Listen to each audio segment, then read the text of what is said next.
Patients जिन्होंने हमारे साथ ज्वाइन किया है। This is the world kidney week.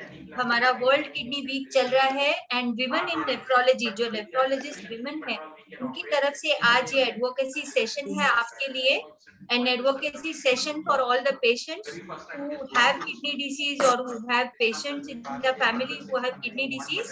इस सेशन से हमारी इच्छा है कि हम किडनी रिलेटेड जो भी इंफॉर्मेशन पेशेंट को या फैमिली को जाननी चाहिए वो हम आप तक पहुंचाएंगे।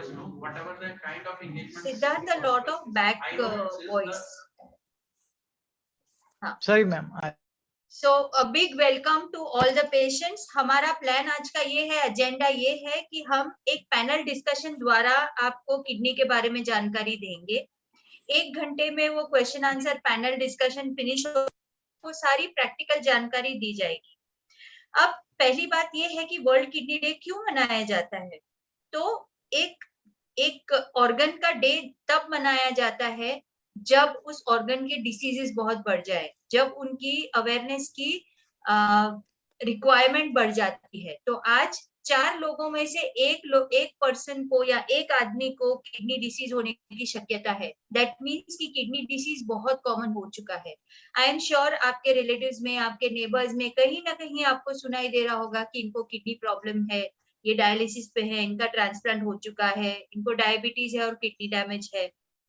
तो हमारे देश में इसकी तादाद बहुत बढ़ रही है। इसीलिए हमारी इच्छा है कि हम प्रिवेंशन करें किडनी डिसीज का। अगर किसी को किडनी डिसीज हो तो उसकी देखभाल कैसे की जाए, अगर किसी को किडनी डिसीज होने की शक्यता हो तो वो प्रिवेंट कैसे किया जाए, ये सब हम आज के सेशन में डिस्कस करेंगे। और हमारे पास सब जोन से, मतलब हमारे देश के हर कोने से हमारे पास स्पेशलिस्ट हैं। मैं डॉक्टर श्रुति तापियावाला हूँ, मैं एक नेफ्रोलॉजिस्ट हूँ, ग्लोबल हॉस्पिटल्स मुंबई में प्रैक्टिस करती हूँ। फिर हमारे साथ हैं डॉक्टर मीता शाह, जो हमारी चीफ डायबिटोलॉजिस्ट हैं इंस्टीट्यूट ऑफ रीनल साइंसेज में, जो हमारे सारे डायबिटीज पेशेंट्स की किडनी संभालती है। फिर हमारे पास डॉक्टर अर्पिता रॉय चौधरी हैं, जो एक नेफ्रोलॉजिस्ट हैं कोलकाता में, वो भी बहुत सारे पेशेंट्स को संभाल लेती हैं। डॉक्टर अभिरामी कृष्णन है, जो सेलम साउथ इंडिया से है, जो कावेरी हॉस्पिटल्स में नेफ्रोलॉजिस्ट एंड एडमिनिस्ट्रेटर है। मिस जमरूद पटेल है, जो एक रीनल डाइटिशियन है, मतलब किडनी की डाइटिशियन है, जो हमें बताएंगी कि किडनी के लिए आहार या डाइट कौन सा अच्छा होना चाहिए। And last but not the least doctor Sonal Dalal, जो अहमदाबाद से है एंड अहमदाबाद में लीडिंग नेफ्रोलॉजिस्ट है। तो विदाउट एनी डिले हम इन सबका स्वागत करते हैं और हम हिंदी और इंग्लिश में कोशिश करेंगे कि सवालों का जवाब दें। इसके बाद क्वेश्चन आंसर सेशन होगा, जहां आप चैट में अपने क्वेश्चंस डाल पाएंगे और हम उसका जवाब देंगे। So without any delay, we are starting with the panel discussion. Welcome to all. So let us start with Dr. Arpita Roy Chowdhury. Doctor Arpita, ये बताइए कि हमारी किडनीज क्या होती है, उनका काम क्या होता है और वो कहाँ पाई जाती है? Very appropriate question. Unless we know what our kidney does, how can we be literate about our kidney diseases? Kidneys are very, very important organs for maintaining a homeostatic environment, जिसमें बोलते हैं कि बहुत बैलेंस्ड सब कुछ रखने के लिए। जैसे कि आपके शरीर में नमक की ज्यादापन हुई तो किडनी ने निकाल देगी, आपका शरीर में पोटेशियम और सोडियम का कुछ डिसबैलेंस होगी तो किडनी संभाल देंगे।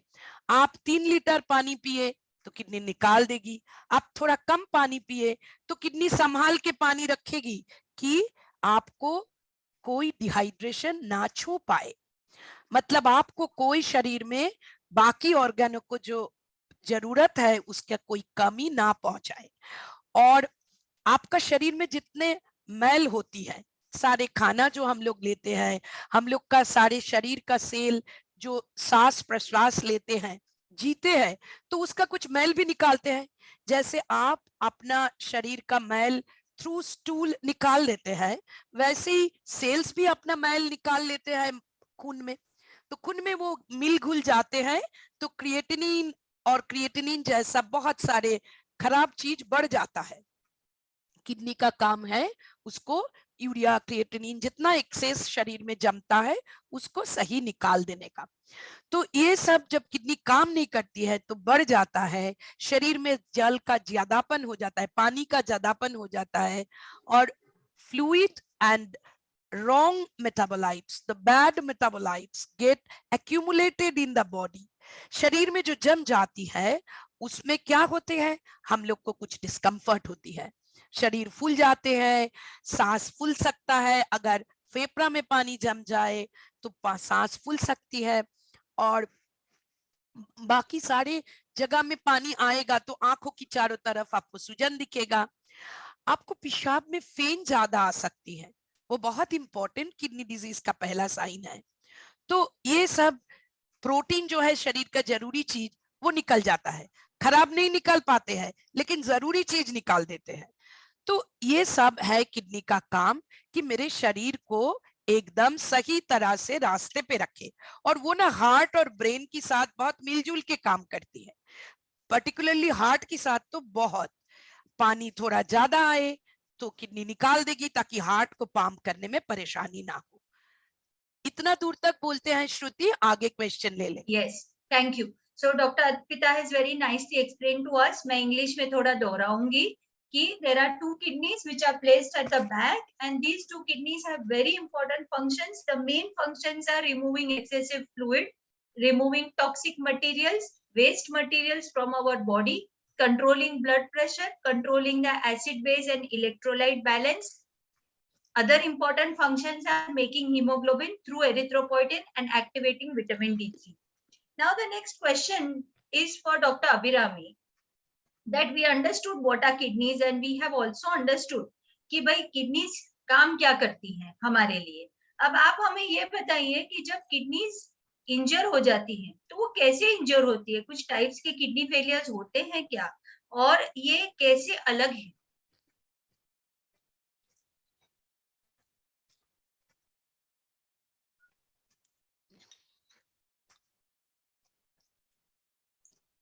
Abhirami, you're mute. Good evening everyone. Kidney की डिजीजेस तो बहुत होते हैं लेकिन वो ग्रॉसली ना दो टाइप की होते हैं, एक तो सडनली हो जाता है, एक धीमे धीमे होके किडनी फेलियर होता है, दोनों में बहुत अंतर है। जो सडनली हो जाता है वो ज्यादातर ठीक भी हो जाता है, तो लेकिन बहुत जल्दी किडनी खराब करके सडनली जो आदमी एकदम अच्छे हैं एक दो दिन के अंदर भी सडनली डायलिसिस पहुंचने जैसे किडनी फेलियर आ सकता है।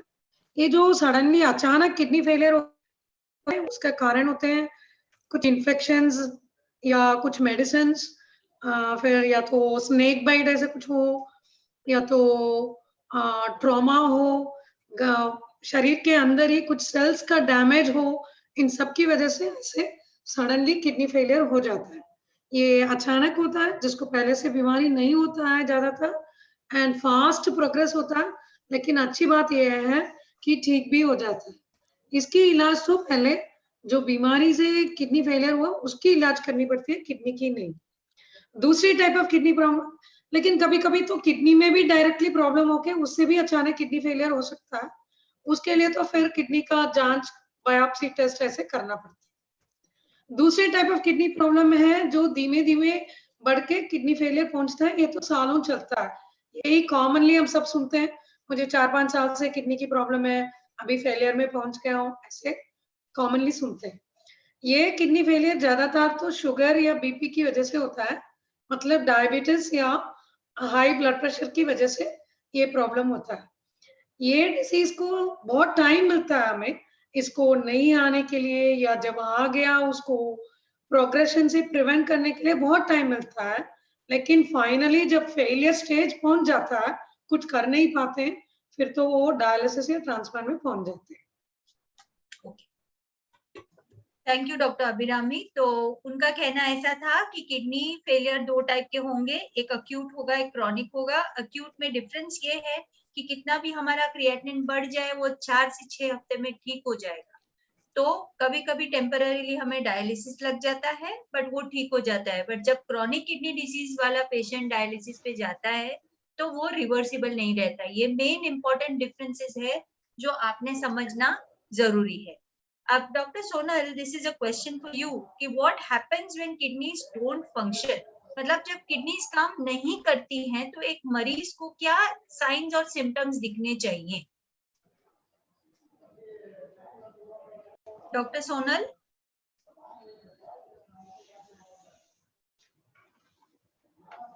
Doctor Sonal, are you there? है तो ज्वाइन की हुई है। ठीक है, I will answer that question. So what happens when the kidneys don't function? So हमने अभी थोड़ी देर पहले सुना, डॉक्टर अर्पिता ने बताया कि किडनीज के काम क्या होते हैं. तो ऑब्वियस है कि when the kidney does not work properly, तो उसके जो भी काम होते हैं वो हमारे शरीर में ठप पड़ जाते हैं. फॉर एग्जाम्पल, अगर आदमी 1 लीटर पानी पिए और यूरिन आना बंद हो जाए, तो लिक्विड बैलेंस किडनी मैनेज नहीं कर पाती है, तो यूरिन कम हो जाता है. कभी कभी आदमी को सूजन दिखने लगती है आंखों के नीचे, पैरों पे, तो दैट इज वन थिंग. दूसरा ये होता है कि कचरा भर जाने से आदमी को नौशिया, वॉमिटिंग चालू हो जाता है, खाना पीना कम हो जाता है. नेक्स्ट, हीमोग्लोबिन लेवल्स कम होना, ये भी एक इनडायरेक्ट साइन है किडनी फेलियर का. किसी किसी को इजीली फ्रैक्चर्स हो सकते हैं. ये क्यों होता है? क्योंकि अगर हमारा विटामिन D3 एक्टिवेट ना हो तो कैल्शियम बोन्स में नहीं जाएंगे और बोन्स वीक हो जाएंगे. सो इम्पोर्टेंट फैक्टर्स की फंक्शंस जब किडनी के ठप होने लगे तो बहुत सारे साइंस आने लगते हैं. ब्लड प्रेशर बढ़ेगा, हीमोग्लोबिन कम होगा, यूरिया नाइट्रोजन क्रिएटिनिन बढ़ने लगेगा, यूरिन में अबनॉर्मैलिटीज दिखेंगी. जैसे डॉक्टर अर्पिता ने बताया कि यूरिन अगर फ्रॉदी होने लगा तो वो प्रोटीन जा रहा है. कभी कभी किसी को लाल पेशाब जाएगा. आगे जाते जाते डॉक्टर अभिरामी भी हमें बताएंगी कि चिन्ह क्या होते हैं अर्ली किडनी फेलियर के और लेट किडनी फेलियर के. लेकिन हमें ये समझ के चलना है कि जब किडनी काम करना बंद करते तो उसके मुख्य फंक्शन जो होते हैं वो धीरे धीरे बंद होने लगते हैं. Now, the next question is for Dr. Arpita. Dr. Arpita, what are the common causes of chronic kidney diseases? Very appropriate question. ये तो पेशेंट लोगों को अपने ही आसपास देख के पता चल जाता है that diabetes and hypertension are two main causes of chronic renal disease in Indian perspective. अगर एडल्ट का किडनी फंक्शन रेनल फेलियर पकड़ो, तो अगर बच्चे लोगों का रेनल फेलियर पकड़ो तो जन्म से कुछ कुछ प्रॉब्लम होता है जिसको कॉन्जेनिटल डिजीजेस बोलते हैं. बच्चों में वो कॉन्जेनिटल डिजीजेस के कारण किडनी फेलियर ज्यादा होता है. एडल्ट में diabetes is now leading cause of kidney failure. हम लोग ये समझ पाते हैं क्योंकि it's not, kidney failure doesn't mean केवल कि आदमी डायबिटीज पे लग गया, डायलिसिस पे लग गया. उसका आगे भी काफी स्टेज होते हैं. स्टेज 1 to 5 में जाके डायलिसिस लगता है. तो आगे वाले 4 फेज में इनका शरीर का बहुत सारे दिक्कत चालू हो जाते हैं, जो अगर पहले से पता चले तो you can take care of that and your kidney disease can be prevented to progress to dialysis requirement. That is very very important. इसीलिए if there is a family history of diabetes or kidney disease, आपको जाके शुरू से ही, जबकि कुछ symptom भी नहीं हुए, तब भी आपका एज 35-40 क्रॉस किया तो जाके ब्लड प्रेशर चेक कराना है, शुगर चेक कराना है, because family history is very important. These diseases has some genetic connection. So ये सब कारण आपको chronic renal failure आप अर्ली पकड़ लो तो आप बंद उसको आगे जाना थोड़ा डिले कर सकते हो, कभी कभी बंद कर सकते हो. श्रुति, इतना दूर तक इस अभी? Yeah. Okay. So main causes, if I may emphasize again, कि chronic kidney disease का हमारे कंट्री में मेन कारण डायबिटीज होता है, हाइपरटेंशन होता है, हाई ब्लड प्रेशर होता है. इवन ड्रग्स, मतलब पेन किलर मेडिसिन, कभी कभी लोग क्या करते हैं कि हेडेक हो या जॉइंट पेन्स हो तो people keep taking pain killer medicine. Sometimes they also keep taking alternative medicine for health, not for anything else, but they just want to take some health boosters, immune boosters, because they want to prevent COVID. Now all these things can damage the kidneys. मतलब ये सारी चीजें जो होती है kidneys को damage करती हैं. अगर कोई बहुत मोटा है तो ओबेसिटी भी किडनी को डैमेज करती है। तो लाइफस्टाइल रिलेटेड जो डिसीजेस है वो कॉमनेस्ट है जिनकी वजह से किडनी को नुकसान होता है। कभी कभी किडनी के फिल्टर्स जो होते हैं वो डायरेक्टली अफेक्ट होते हैं और उसको ग्लोमेरुलोनेफ्राइटिस हम बोलते हैं। तो वो अगर बायोप्सी द्वारा पहले पकड़ में आ जाए तो वो पहले ही लेवल में ठीक हो जाते हैं। तो these are the main causes, जैसे सीकेडी बोलते हैं कि क्रॉनिक किडनी डिसीज में कारण क्या होते हैं। अब डॉक्टर अभिरामी थोड़ा सा विस्तार में बताइए, give us a little bit of details about the science and symptoms which a patient will note और should note which will point out to a kidney disease. So what are the signs and symptoms of kidney disease in a patient? It's a very good question. एक तो kidney disease ऐसा है, it's a silent killer. Early stages में बहुत सारे chronic kidney disease में ज्यादातर symptoms नहीं होते। जो डिजीजेस में यूरिन कम होता है वो बहुत इजी में पकड़ में आ जाता है। यूरिन कम होता है तो सब तो जान ही जाते हैं कि किडनी में प्रॉब्लम है। बट ज्यादातर किडनी डिजीजेस में अर्ली स्टेजेस में कुछ सिम्टम्स या साइंस नहीं होता, तो इसीलिए उसको साइलेंट किलर बोलते हैं। इसके लिए उसके लिए स्क्रीनिंग करना जरूरी है, जैसे डॉक्टर अर्पिता ने बताया। तो जिसको रिस्क फैक्टर्स है उनको स्क्रीनिंग करना चाहिए। ठीक है, अभी रिस्क फैक्टर्स नहीं है तो अभी मैं कैसे जान लूं मुझे किडनी की प्रॉब्लम है या नहीं। शुरुआत में तो एक तो यूरिन कम होना, यूरिन कम होने की वजह से पाँव में सूजन आना या सुबह उठते समय आंख के नीचे सूजन आना।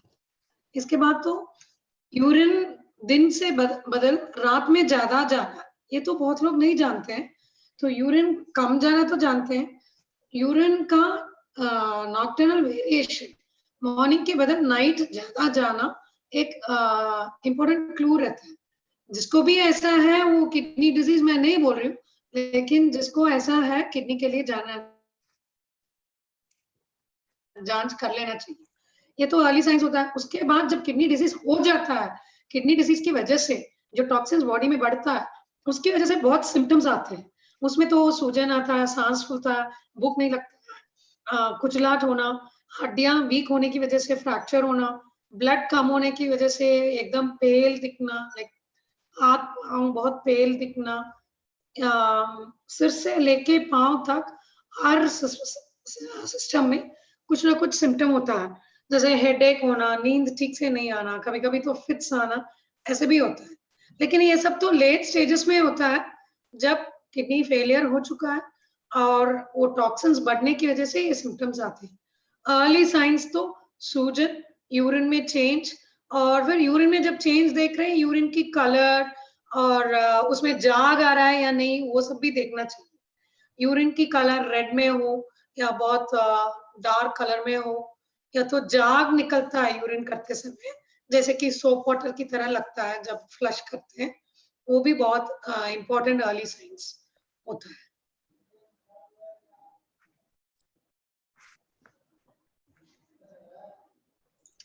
तो अभी तक हमने ये देखा है कि हमारी किडनीज क्या होती हैं, उनका फंक्शन क्या है, वो फंक्शन नहीं करेंगी तो क्या होता है। ये इम्पोर्टेंटली हमने देखा कि किडनी फेलियर जो होता है वो अक्यूट और क्रॉनिक टाइप का किडनी फेलियर होता है। ये जो किडनी फेलियर होता है, क्रॉनिक किडनी डिसीज अगर होता है तो ये प्रोग्रेसिव होता है और ये धीरे धीरे किडनी को मार देता है। और कॉमनेस्ट डिसीजेस हमने देखे हैं कि diabetes, BP, lifestyle related diseases, ये कॉमनली हमें अफेक्ट करते हैं। तो अब हम डॉक्टर मीता शाह की तरफ जाएंगे। We will ask Dr. Meeta Shah that how does diabetes affect our organs? मतलब मधुमेह की बीमारी या शुगर की बीमारी हमारे अवयवों को या हमारे इंटरनल ऑर्गन्स को कैसे अफेक्ट करती हैं, और इनको हमें डायबिटीज से अफेक्शन प्रिवेंट करना है या इनको प्रोटेक्ट करना है तो हमें क्या करना चाहिए? Unmute yourself. तो जैसे हमें सुना अभी कि किडनी का क्या काम रहता है। किडनी वैसे सब अवयवों का शरीर में फंक्शन रहता है और सब अवयवों को हेल्दी रखने के लिए उनको न्यूट्रिशन की जरूरत रहती है और ये न्यूट्रिशन हमें ग्लूकोज से मिलता है।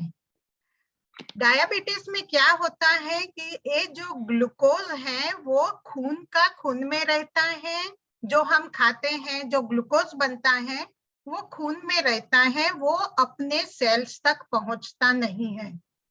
तो जब सेल्स तक जिसको जरूरत है एनर्जी की, वो सेल्स तक शुगर पहुंचना चाहिए। तो खून में शुगर ज्यादा रहता है, ग्लूकोज ज्यादा रहता है और sales are deprived of sugar, glucose. So there is malnutrition at cellular level and there is overnutrition, मतलब ज्यादा शुगर रहना खून की नलियों में, उसकी वजह से खून की नलियां खराब होती हैं और हमारे सब ऑर्गन्स या टिश्यू बोलो, सबको खून चाहिए और सब में सेल्स रहते हैं। सो जब हमारा सेल्स खराब होता है और खून की नलियां खराब होती हैं तो वो टिश्यू डैमेज या ऑर्गन डैमेज होता है और वो डैमेज की वजह से जो हमने सुना कि सब अवयवों का, हमने किडनी का सुना कि क्या फंक्शन रहता है किडनी का, कैसे किडनी अपने पूरे बॉडी को संभालती है, वो फंक्शन वो नहीं कर पाते हैं। तो not only organs, the entire body gets affected because all our body organs are made up, the tissues are made up of blood vessels and cells. और एक क्यों नहीं बनता है, क्यों शुगर पहुंचता नहीं है सेल्स में, क्योंकि उसके लिए हमें इंसुलिन चाहिए। इंसुलिन हमारा हार्मोन है जो खून की नली में जो शुगर रहता है, हम जो खाते हैं उसका जो ग्लूकोज बनता है उसको सेल्स तक पहुंचाता है। तो या तो इंसुलिन बिल्कुल नहीं बनता जो टाइप 1 डायबिटीज में होता है, या तो बनता है इंसुलिन पर वो सफिशिएंट नहीं है, डिमांड ज्यादा है और वो पैनक्रियाज उतना इंसुलिन बना नहीं पाती है, तो सेल्स को मालन्यूट्रिशन होता है। तो ये दो वजह से, cellular malnutrition and there is high glucose in the blood which damages the organ, इसकी वजह से हमारे organs खराब होते हैं। क्या हम प्रिवेंट कर सकते हैं? जरूर से, क्योंकि जैसे हमने सुना कि लाइफस्टाइल डिसऑर्डर से डायबिटीज होता है, तो हम पहले तो डायबिटीज को ही प्रिवेंट करना चाहिए और ये पॉसिबल है। टाइप 1 डायबिटीज को हम प्रिवेंट नहीं कर सकते, बट टाइप 2 डायबिटीज होता है वो बहुत ग्रेजुअली होता है और मेन वो ओवर न्यूट्रिशन से होता है। जब हम अपने बॉडी को चाहिए उससे ज्यादा न्यूट्रिशन देंगे तो वो फैट के रूप में डिपॉजिट होता है और लीवर और पैनक्रियाज का फंक्शंस को कम करता है। तो अगर हम ओवर न्यूट्रिशन को either lifestyle changes like exercise, good diet control से कवर करेंगे, और there are many medicines that can help take care of this defect. There are medicines, there are injections to take the sugar or glucose inside the cells and keep the cells healthy, तो हम जरूर से organs का damage prevent कर सकते हैं। Okay, thank you. So basically diabetes में हमारा ब्लड मीठा हो जाता है और हमारे ऑर्गन्स में ग्लूकोज डिग्रेडेशन प्रोडक्ट्स जैसी चीजें डिपॉजिट हो जाती हैं और इससे सारे ऑर्गन्स में डैमेज शुरू हो जाता है। तो इट इज वेरी इंपॉर्टेंट और ये नंबर 1 डिसीज है जिससे किडनी फेलियर दिखता है। तो as patients, as relatives, you should understand कि घर में अगर किसी को डायबिटीज है तो दूसरे लोगों को भी डायबिटीज होने की शक्यता है। किसी को किडनी फेलियर डायबिटीज से हो तो वही लाइफस्टाइल रिलेटेड डिसीज किसी और को होने की शक्यता है।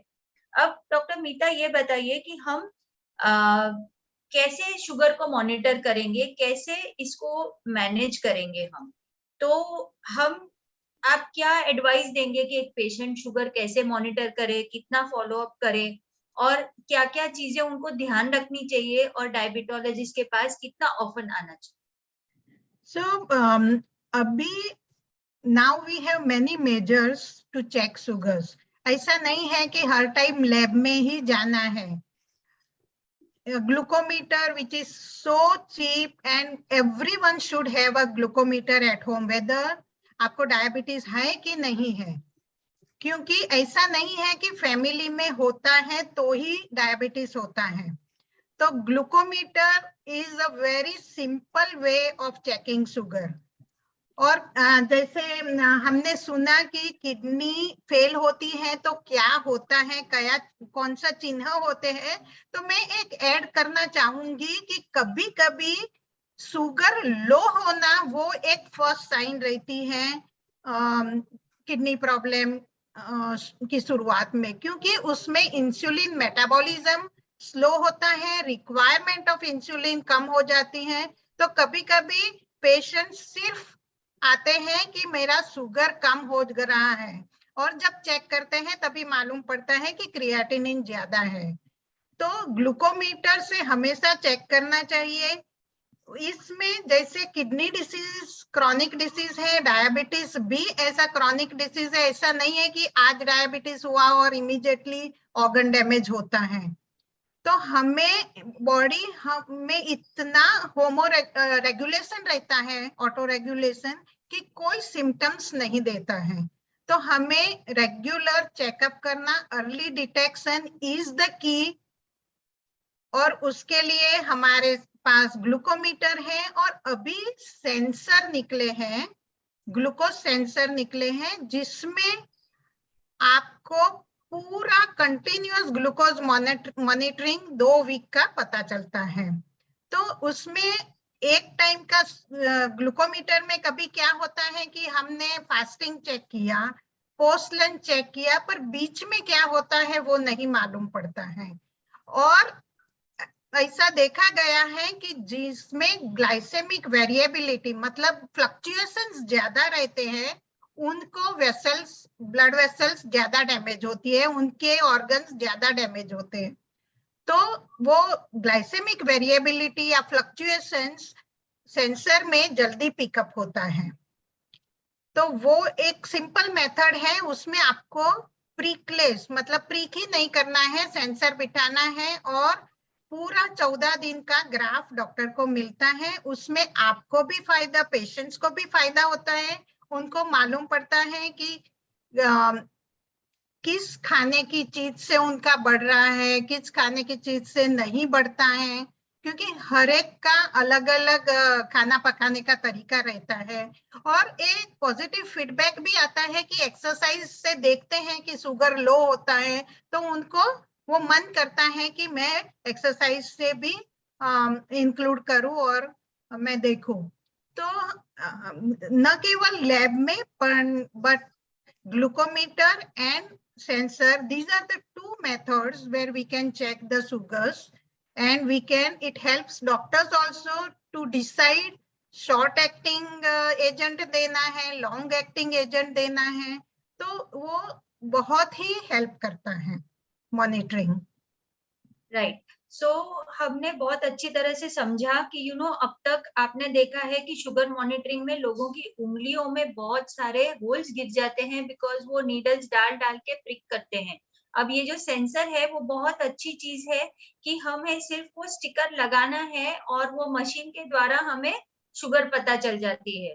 अब डॉक्टर मीता ये बताइए कि क्या ऐसी स्पेशल डायबिटीज की मेडिसिन हैं क्या, जिससे हमारा हार्ट है, डायबिटीज की वजह से किडनी डैमेज, रेटाइनल डैमेज, ये प्रिवेंट हो सके। मतलब शुगर तो है ही, शुगर कंट्रोल के साथ साथ हमारा वेट लॉस भी हो, हमारी किडनीज भी डैमेज ना हो, ऐसा कुछ आया है क्या? तो पिछले कई साल में डायबिटीज मैनेजमेंट में कई सारी दवाइयां निकली हैं, जिससे हमारे पेनक्रियास को लोड कम पड़ता है, क्योंकि उनको काम करना पड़ता है। इंसुलिन से जो शुगर लो होने का चांसेस रहता है, तो अगर हम कंबाइन करते हैं सब दवाई तो इंसुलिन का डोज कम हो जाता है। और कई दवाइयां ऐसी हैं जो किडनी और हार्ट को प्रोटेक्ट करती है। और हमने देखा है कि किडनी में जो प्रोटीन लॉस पहले होता है वो मात्रा कम होती है, तो वो भी हमने स्टडी की है। तो सिर्फ शुगर का कंट्रोल करना वो एक डायबिटीज की ट्रीटमेंट नहीं है, पर कौन सा एजेंट आप यूज करते हैं जिससे वेरिएबिलिटी कम हो और जो ऑर्गन्स है हमारे उसको फायदा हो, वो बहुत जरूरी है। सो विच इज गुड कि चलो हमें पता चल गया कि डायबिटीज एक मुख्य कारण है और इंडिया डायबिटीज का कैपिटल है। तो अगर हमने डायबिटीज को प्रिवेंट कर लिया, डायबिटीज अगर है तो शुगर कंट्रोल कर लिया, तो आधी जंग तो वही जीत। वी शुड अंडरस्टैंड कि डायबिटीज है तो हमें अच्छे से मॉनिटर करना है। वो मॉनिटर इतना अच्छे से करना है कि हमारे ऑर्गन्स को अफेक्ट ना कर पाए। So now the next question doctor Arpita, जैसे डॉक्टर मीता ने बताया हमको कि SGLT2 इनहिबिटर्स जो टाइप ऑफ ड्रग्स निकले हैं वो बहुत अच्छे हैं, हार्ट, किडनी, ब्रेन, हर एक चीज के ब्लड वेसल्स को प्रोटेक्ट करने के लिए। क्या हमारे पास एज नेफ्रोलॉजिस्ट ऐसी कुछ दवाइयां हैं जो हम पहले से शुरुआत कर लें और प्रोटीन लीक बच जाए, हमारी किडनीज बच जाए, हार्ट को डैमेज रुक जाए, और वो कैसे हम मॉनिटर करेंगे और किन पेशेंट्स को हम दे सकते हैं? ये जो श्रुति, the question you are asking is actually what are the ways we can prevent the progression of kidney disease? कैसे हम किडनी डिजीज को आगे, हाँ, इन अ डायबिटिक पर्सन। तो सबसे आगे जैसे मैडम ने बोली कि नॉन फार्माकोलॉजिकल मेजर्स, मैडम ने जो मेंशन की, स्मिता मैडम ने, वो बहुत इंपॉर्टेंट होती है। उसको हम लोग उतना ध्यान नहीं देते हैं, सोचते हैं कि चलो दवा से कम कर लेते हैं, लेकिन those are the pillars of success, मतलब उसको पहले दोहराना है। तो you have to accept those. उसका बाद जब आए तो बहुत इंपॉर्टेंट चीज है कि ब्लड प्रेशर को कंट्रोल करना है। और उसके साथ साथ आपने जो बताया कि डायबिटीज का शुरू से जो प्रोटीन निकलना चालू होता है उससे जो किडनी का फिल्टर है वो डैमेज हो जाता है। प्रोटीन निकलने से डैमेज ज्यादा होता है, किडनी का ट्यूब्यूल्स डैमेज ज्यादा होता है। तो किडनी को सेव करने के लिए we have to decrease that, protein को भी कम करना है और बीपी को भी लोअर करना है। For this reason we are using some drugs from years long, 10-20 साल से हम यूज कर रहे हैं। अगर आप डायबिटीज का अर्ली फेज में आते हैं तो we can use these drugs, थोड़ा हाथ खुल के यूज कर सकते हैं, up to the doses, maximum doses required. बाद में क्या होता है, इसीलिए early intervention is very very important. आगे आप ब्लड प्रेशर को रोक लो, आगे आप प्रोटीन को रोक लो, तो बीमारी आगे नहीं जाएगी। बीमारी जितने आगे चले जाते हैं ये सारे दवा इस्तेमाल करने में भी कोई दिक्कत आती है, ताकि पोटेशियम बढ़ जा सकता है, उसको बोलते हैं, हम लोग बोलती हूँ एस इनहिबिटर और एंजियोटेंसिन रिसेप्टर ब्लॉकर। जो एंटी हाइपरटेंसिव है उसके सबसे बड़ा पिलर तो वो है। लेकिन डायबिटीज का हाइपरटेंशन इतना तकलीफ वाली चीज होती है कि वो एक दवा से मानती नहीं है। तो आगे जाके हम लोग को पानी का रिस्ट्रिक्शन और नमक का रिस्ट्रिक्शन दोनों बहुत जरूरी है। नमक हम लोग का शरीर में पानी खींच के रख लेता है, पानी को निकलने नहीं देती है। तो नमक का रिस्ट्रिक्शन, नमक अलग से लेना एकदम बंद, और उसके साथ पानी को भी परहेजी, आगे बीमारी बढ़ गया तो जरूरी होता है, क्योंकि दवा से भी पूरा पानी हम लोग निकल नहीं पाएंगे अगर आप पानी को परहेजी नहीं करोगे। तो पानी का परहेजी मतलब सारे लिक्विड चीज का परहेजी होता है, वो हो गया, क्योंकि वो ज्यादा होने से आपका हार्ट भी परेशान हो जाएगा, उसको भी ज्यादा वर्कलोड पड़ जाएगा, उतना वर्कलोड वो संभाल नहीं पाती है।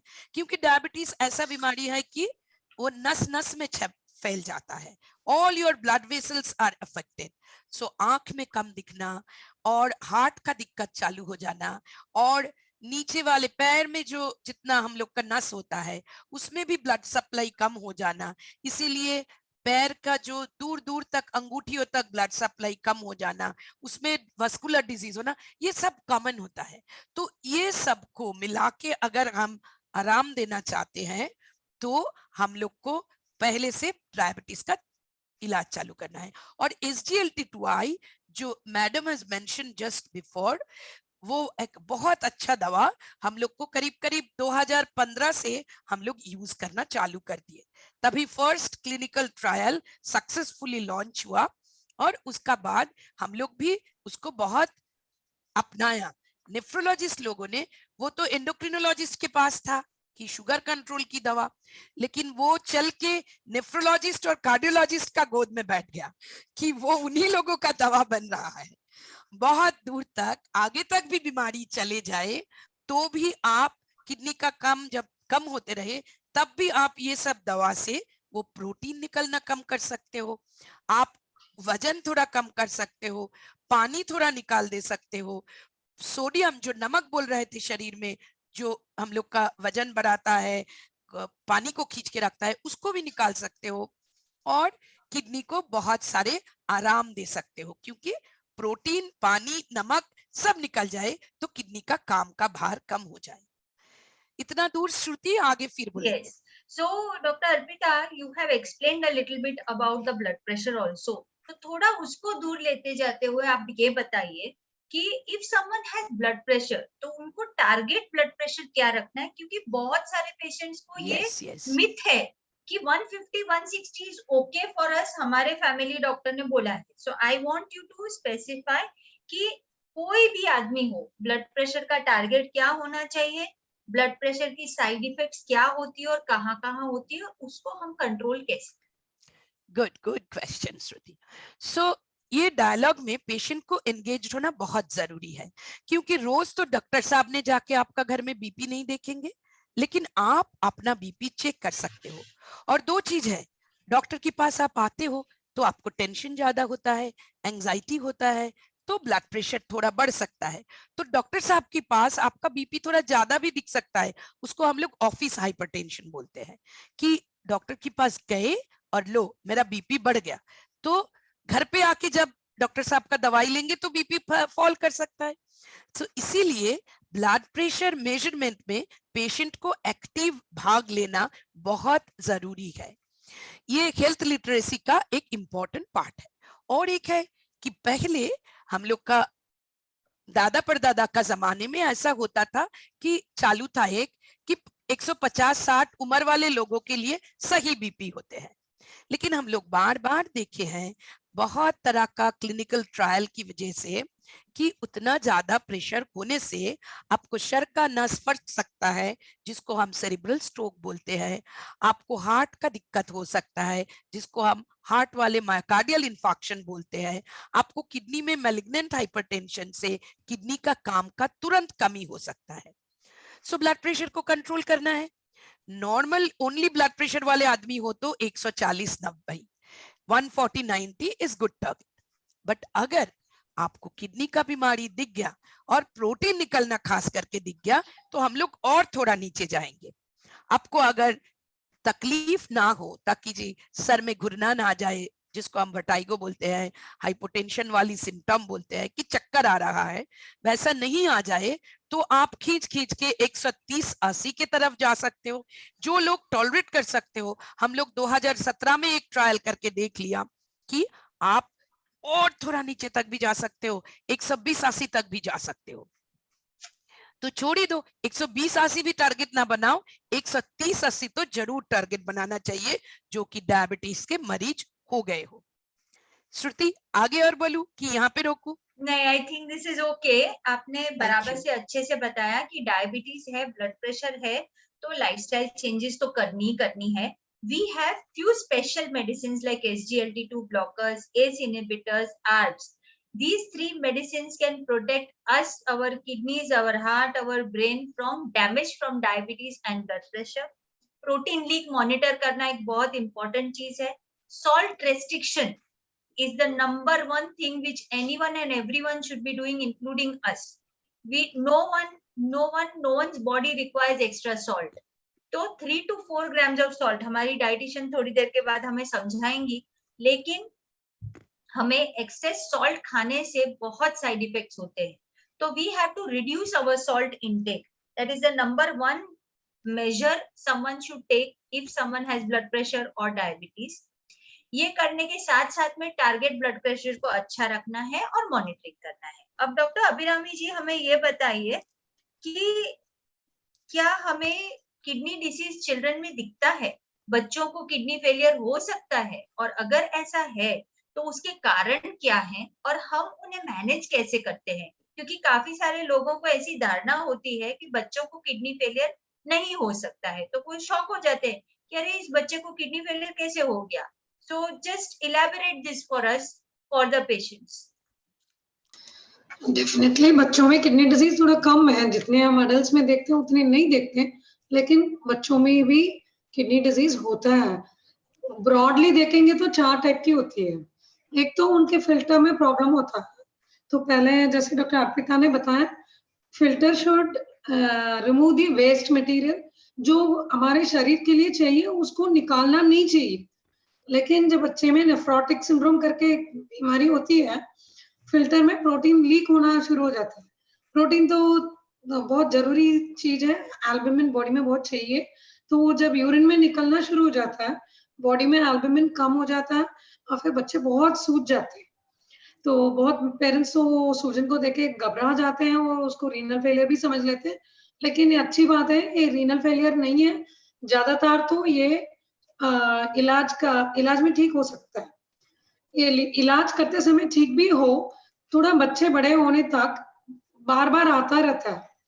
तो इसमें मैं बहुत सारे पेरेंट्स को ऐसे देखती हूँ, हम तो क्लियरली बोल देते हैं कि जब तक बच्चे बड़े होते हैं ये थोड़ा बीच में आ सकता है, जब आएगा आप आके मिलिए, हम कुछ मेडिसिन कुछ दिन के लिए दे देते हैं। लेकिन क्या है, पेरेंट्स को थोड़ा टेंशन हो जाता है, ये क्या बार बार आ रहा है। फिर ये जो अपने आप ठीक हो जाने वाला बीमारी है उसके लिए बहुत स्ट्रॉन्ग मेडिसिन, ऑल्टरनेटिव मेडिसिन ऐसे देख के कभी कभी उसकी वजह से किडनी फेलियर करा लेते हैं। तो नेफ्रोटिक सिंड्रोम एक बीमारी होती है जिसमें प्रोटीन लीक होता है, ये तो ज्यादातर मेडिसिन से ठीक होता है। कभी कभार ठीक नहीं होता है तो किडनी की बायोप्सी ऐसे करना पड़ता है। दूसरे सेट ऑफ बीमारियां ऐसे होते हैं, जेनेटिक्स की वजह से होता है, जीन्स की वजह से। इसमें फिल्टर में प्रॉब्लम हो सकता है, जीन्स की वजह से नेफ्रोटिक सिंड्रोम हो सकता है।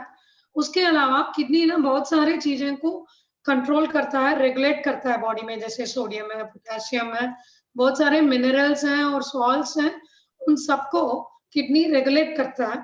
तो हर चीज की फिल्ट्रेशन अलग अलग प्रोटीन की वजह से होता है किडनी के अंदर। उन सब में प्रॉब्लम होने की वजह से बहुत पोटेशियम कम होना या कैल्शियम सॉल्ट्स कम होना, फास्फोरस कम होना, ऐसे डिसीजेस होते हैं, जेनेटिकली हो जाते हैं बच्चों में। तीसरी प्रॉब्लम ये होता है किडनी की स्ट्रक्चर में और किडनी से यूरिन निकल के बाहर आने के रास्ते में प्रॉब्लम्स हो सकते हैं।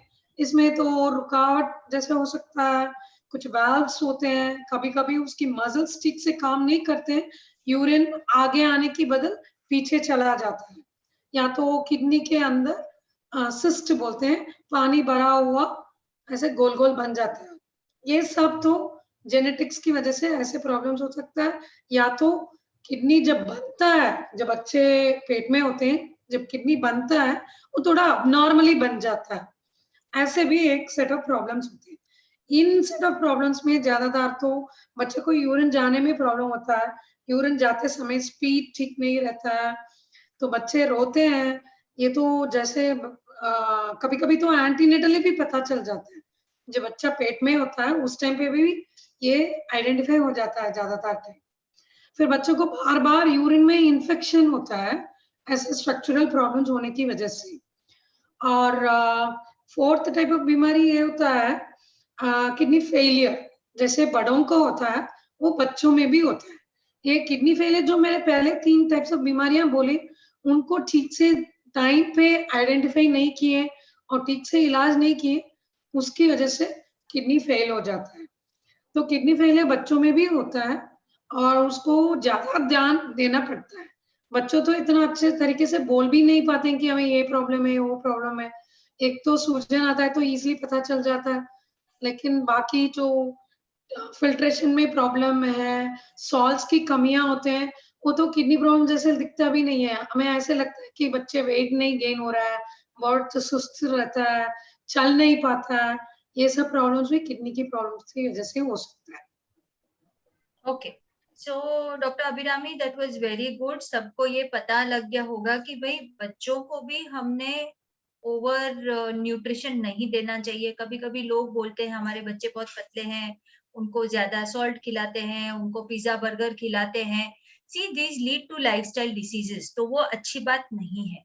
हमें बच्चों का बचपने से ख्याल रखना है, ये नहीं कि अभी नहीं खाएंगे तो कब खाएंगे, ये सेंटेंस गलत है। अगर हमने बचपने में ही उनको गलत चीजें खिलाना सिखा दिया, खाना सिखा दिया, तो आगे लाइफ में जाके उनको शॉर्ट डिसीजेस होंगे। सो जो बच्चों की किडनी डिसीज के कारण है वो अलग होते हैं, लेकिन उनको आगे के लिए भी प्रिवेंट करना, तैयार करना हमारा काम होता है। और बच्चों में जब डिसीजेस होते हैं तो उनके लक्षण भी सिमिलर ही होते हैं, तो माँ बाप ने थोड़ा ध्यान से काम करना है। So doctor Arpita, now the next question, what are the drugs, या ऐसी कौन सी दवाइयां हैं जो लोग ऐसे ही ओवर द काउंटर ले लेते हैं, पाउडर्स ले लेते हैं, जिससे किडनी को नुकसान पहुंचता है? क्योंकि 10 to 20% आजकल के किडनी फेलियर्स होते हैं वो ड्रग इंड्यूस्ड होते हैं। और जब मैं पेशेंट्स को पूछती हूँ कि भाई ऐसे कोई ड्रग्स है, हम तो ड्रग्स नहीं करते, but what I am asking them is कि आप मेडिसिन ऐसी क्या ले रहे हैं जो आपको लगता है कि ले सकते हैं और उससे आपको नुकसान हो रहा है? Doctor Arpita, if you can explain this to us. Yes, very important question. शुरू में मैं बताती हूँ कि दर्द वाली दवाई सबसे कॉमन होता है, तो ये दर्द वाली शिकायत, थोड़ा उम्र वाले आदमी जिसका हड्डियों में दर्द काफी होते हैं बिकॉज ऑफ वेट गेन करो कि ऑस्टियोआर्थराइटिस, कोई भी कारण से हो, वो उस सब के कारण से एक दवा लेने का हैबिट तैयार होता है। वो दुकान में जाके दर्द का दवा मांगे और दुकान से ले लिया, इसको हम लोग बोलते हैं ओवर द काउंटर ड्रग्स लेना। और एक है कि आपको अम्बल गैस की बीमारी, जो कि इनडाइजेशन वाला बीमारी, उसके लिए भी आप ओटीसी ड्रग्स बहुत लेते हैं लोग, कि दुकान में जाके फार्मासिस्ट को बोला और उन्होंने थोड़ा पेंटोप्राजोल, नहीं तो रैबिप्राजोल, नहीं तो ओमेप्राजोल, ऐसा कुछ दवा कुछ कॉम्बिनेशन में दे दिया। ये दोनों दवा जो कि अपरेंटली बहुत बिनाइन है, इसमें खास करके कोई दिक्कत नहीं है, लेकिन if you take sometimes NSAIDs, जो कि दर्द वाली दवाई, वो एक बार भी ज्यादा लेने से एलर्जिक इंटरस्टिशियल नेफ्राइटिस हो जाता है। और ये जो एलर्जिक इंटरस्टिशियल नेफ्राइटिस है, ये दूसरे एलर्जियों की तरह अच्छे नहीं होते हैं कि 2-4 दिन बाद वो चला जाता है। उसका इतना ज्यादा किडनी के ऊपर असर होता है कि अगर आप सही समय में बंद नहीं किया, उसके साथ कुछ और दवा के इस्तेमाल नहीं किया, तो वो प्रोग्रेस करके क्रॉनिक इंटरस्टिशियल नेफ्राइटिस बन जाते हैं, जो कि किडनी के एक इंपॉर्टेंट खराब होने की एक इंपॉर्टेंट कॉज होता है। और ये PPI भी, जो प्रोटॉन पंप इनहिबिटर, जिन लोगों का नाम लिया हम लोगों ने, कि वो सब दवा भी हम लोगों को ज्यादा लेना नहीं चाहिए। दूसरा होता है ड्रग्स में, जो कि मैं कम्युनिटी प्रैक्टिस में आजकल बहुत देख रही हूँ, यंग लोगों को थोड़ा सा माचो बनने का शौक है, तो जाके जिम में जाते हैं और जाके ढेर सारा प्रोटीन पाउडर लेते हैं। ये प्रोटीन पाउडर से भी कभी कभी हम लोग देखते हैं कि AIN, और जो एलर्जिक नेफ्राइटिस बोलता है, वो भी होता है, और ATN भी होता है, ट्यूबुलर नेक्रोसिस भी होता है। वो भी एक तरह का एक्यूट किडनी इंजुरी करते हैं। और सारे किडनी इंजुरी ऐसा नहीं होता है कि वो एक्यूट रह के 6 दिन बाद बाय बाय बोल के चला जाएगा, वो धीरे धीरे बैठ के करीब 30-40% में क्रॉनिक किडनी डिजीज में आगे बढ़ जाते हैं। फिर आए हॉस्पिटल में जो दवाई हम लोग देते हैं, डॉक्टर लोग जो दवाई देते हैं, उसमें भी कुछ कुछ एंटीबायोटिक का इस्तेमाल में ये बीमारी हो सकता है, किडनी का बीमारी। तो ये सब लोगों को नहीं होता है, कुछ कुछ लोगों को होता है। So doctors remain the ultimate decision taker कि उसमें आपको ये क्या देना है, क्या नहीं देना है। आपका भाग क्या है, क्यों आपको मैं ये बोल रही हूँ? आपको याद करके रखना है कि डॉक्टर साहब ने हमको बोल दिए थे ये दवा आगे जाके नहीं लेने का, ये आपका किडनी के लिए सही नहीं है, आप इसको, you can not tolerate this. So अलग होते हैं इंडिविजुअल, सब लोगों के लिए सब चीज सही नहीं होता है।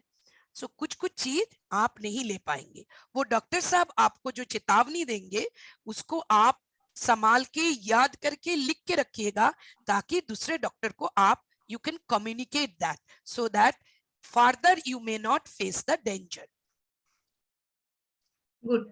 सो हमने ये समझ लिया अभी कि सब दवाइयां हमारे लिए सेफ नहीं है, तो मैं तो सब लोगों को बोलती हूँ कि जिस चीज की जरूरत नहीं है वो मुंह में मत डालिए।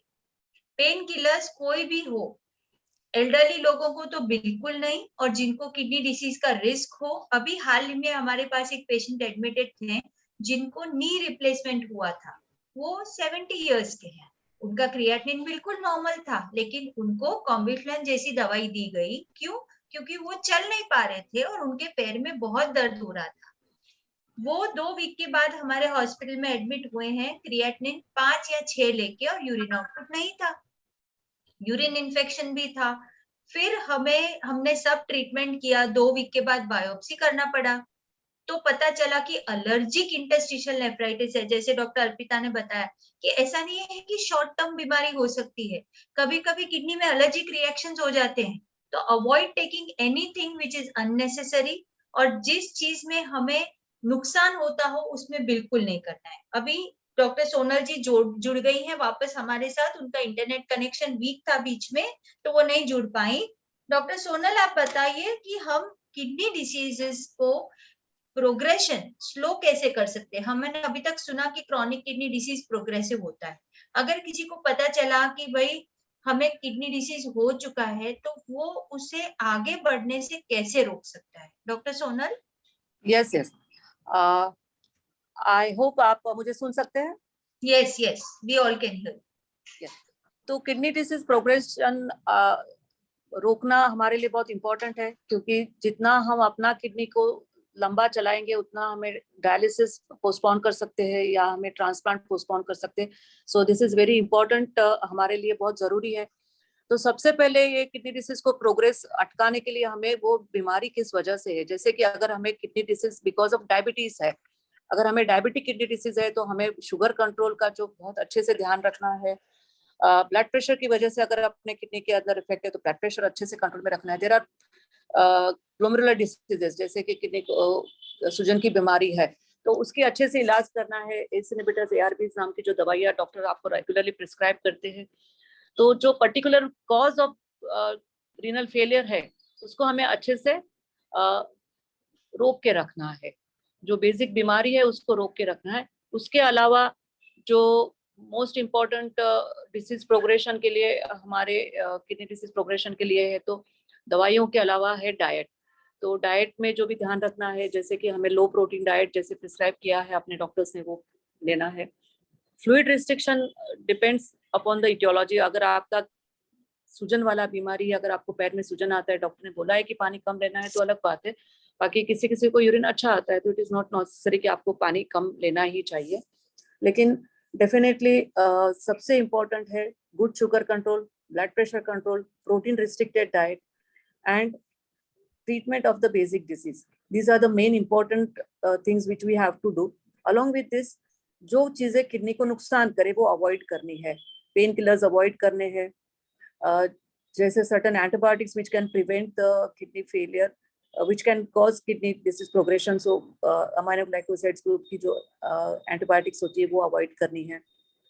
बहुत इंपॉर्टेंट चीज है, कभी कभी हम आयुर्वेदिक या होम्योपैथिक दवा लेते हैं जो हमें मालूम नहीं है कि उसके साइड इफेक्ट क्या है, उसमें कंटेंट क्या है। जो कभी कभी उसमें ना हेवी मेटल्स वगैरह हो जाते हैं, तो वो किडनी को नुकसान कर सकते हैं। तो जो चीज का अपने को साइड इफेक्ट या इंटरैक्शन नहीं मालूम है, तो वो अपने डॉक्टर के परमिशन के बिना नहीं लेना है। तो ये बहुत इंपॉर्टेंट है कि अपनी दवा के साथ ये दवा इंटरेक्ट करेगी कि नहीं, वो अपने को मालूम होना जरूरी है। वो अपने को आगे जाके नुकसान करेगी कि नहीं, वो अपने को मालूम होना जरूरी है, और उस हिसाब से उसका ट्रीटमेंट करना है। तो doctor Sonal, while you are talking about slowing the progression, आप हमें बता सकते हैं कि किडनी डिसीज के स्टेजेस क्या होते हैं, ताकि पेशेंट को समझ में आए कि भाई उनका किडनी कितना फंक्शन कर रहा है, और कौन से स्टेजेस ऐसे हों जिसमें टोटली रिवर्सल पॉसिबल है, और किस स्टेज में कैसे हम उसको हैंडल करते हैं ताकि वो प्रोग्रेशन कम हो जाए? डेफिनेटली बहुत अच्छा क्वेश्चन है। बेसिकली क्योंकि बहुत सारे पेशेंट बहुत डर जाते हैं जब हम लिखते हैं ना CKD स्टेज 3। CKD स्टेज 3 आने के इतना एडवांस नहीं है एक्चुअली। वो CKD के स्टेजेस स्टेज 1 टू स्टेज 5 होते हैं। अगर स्टेज 1 हम देखने जाएंगे तो उसमें क्रेटिनिन बिल्कुल आपका नॉर्मल भी हो सकता है, लेकिन सिर्फ यूरिन में प्रोटीन जा रहा है या सोनोग्राफी के अंदर कोई चेंजेस है तो हम उसको सीकेडी स्टेज 1 बोलते हैं। या तो हमारा जो किडनी का filtration function more than 90 ml है, जिसको GFR बोलते हैं, जो हमें रेगुलरली वो करना चाहिए। हम सिर्फ क्रिएटिनिन करते हैं, वो सफिशिएंट नहीं है, हमें eGFR भी देखते रहना होता है। और जब हमारा eGFR मोर देन 90 ml है तो उसको स्टेज 1 किडनी फेलियर बोलते हैं, which is completely reversible if tackled in time.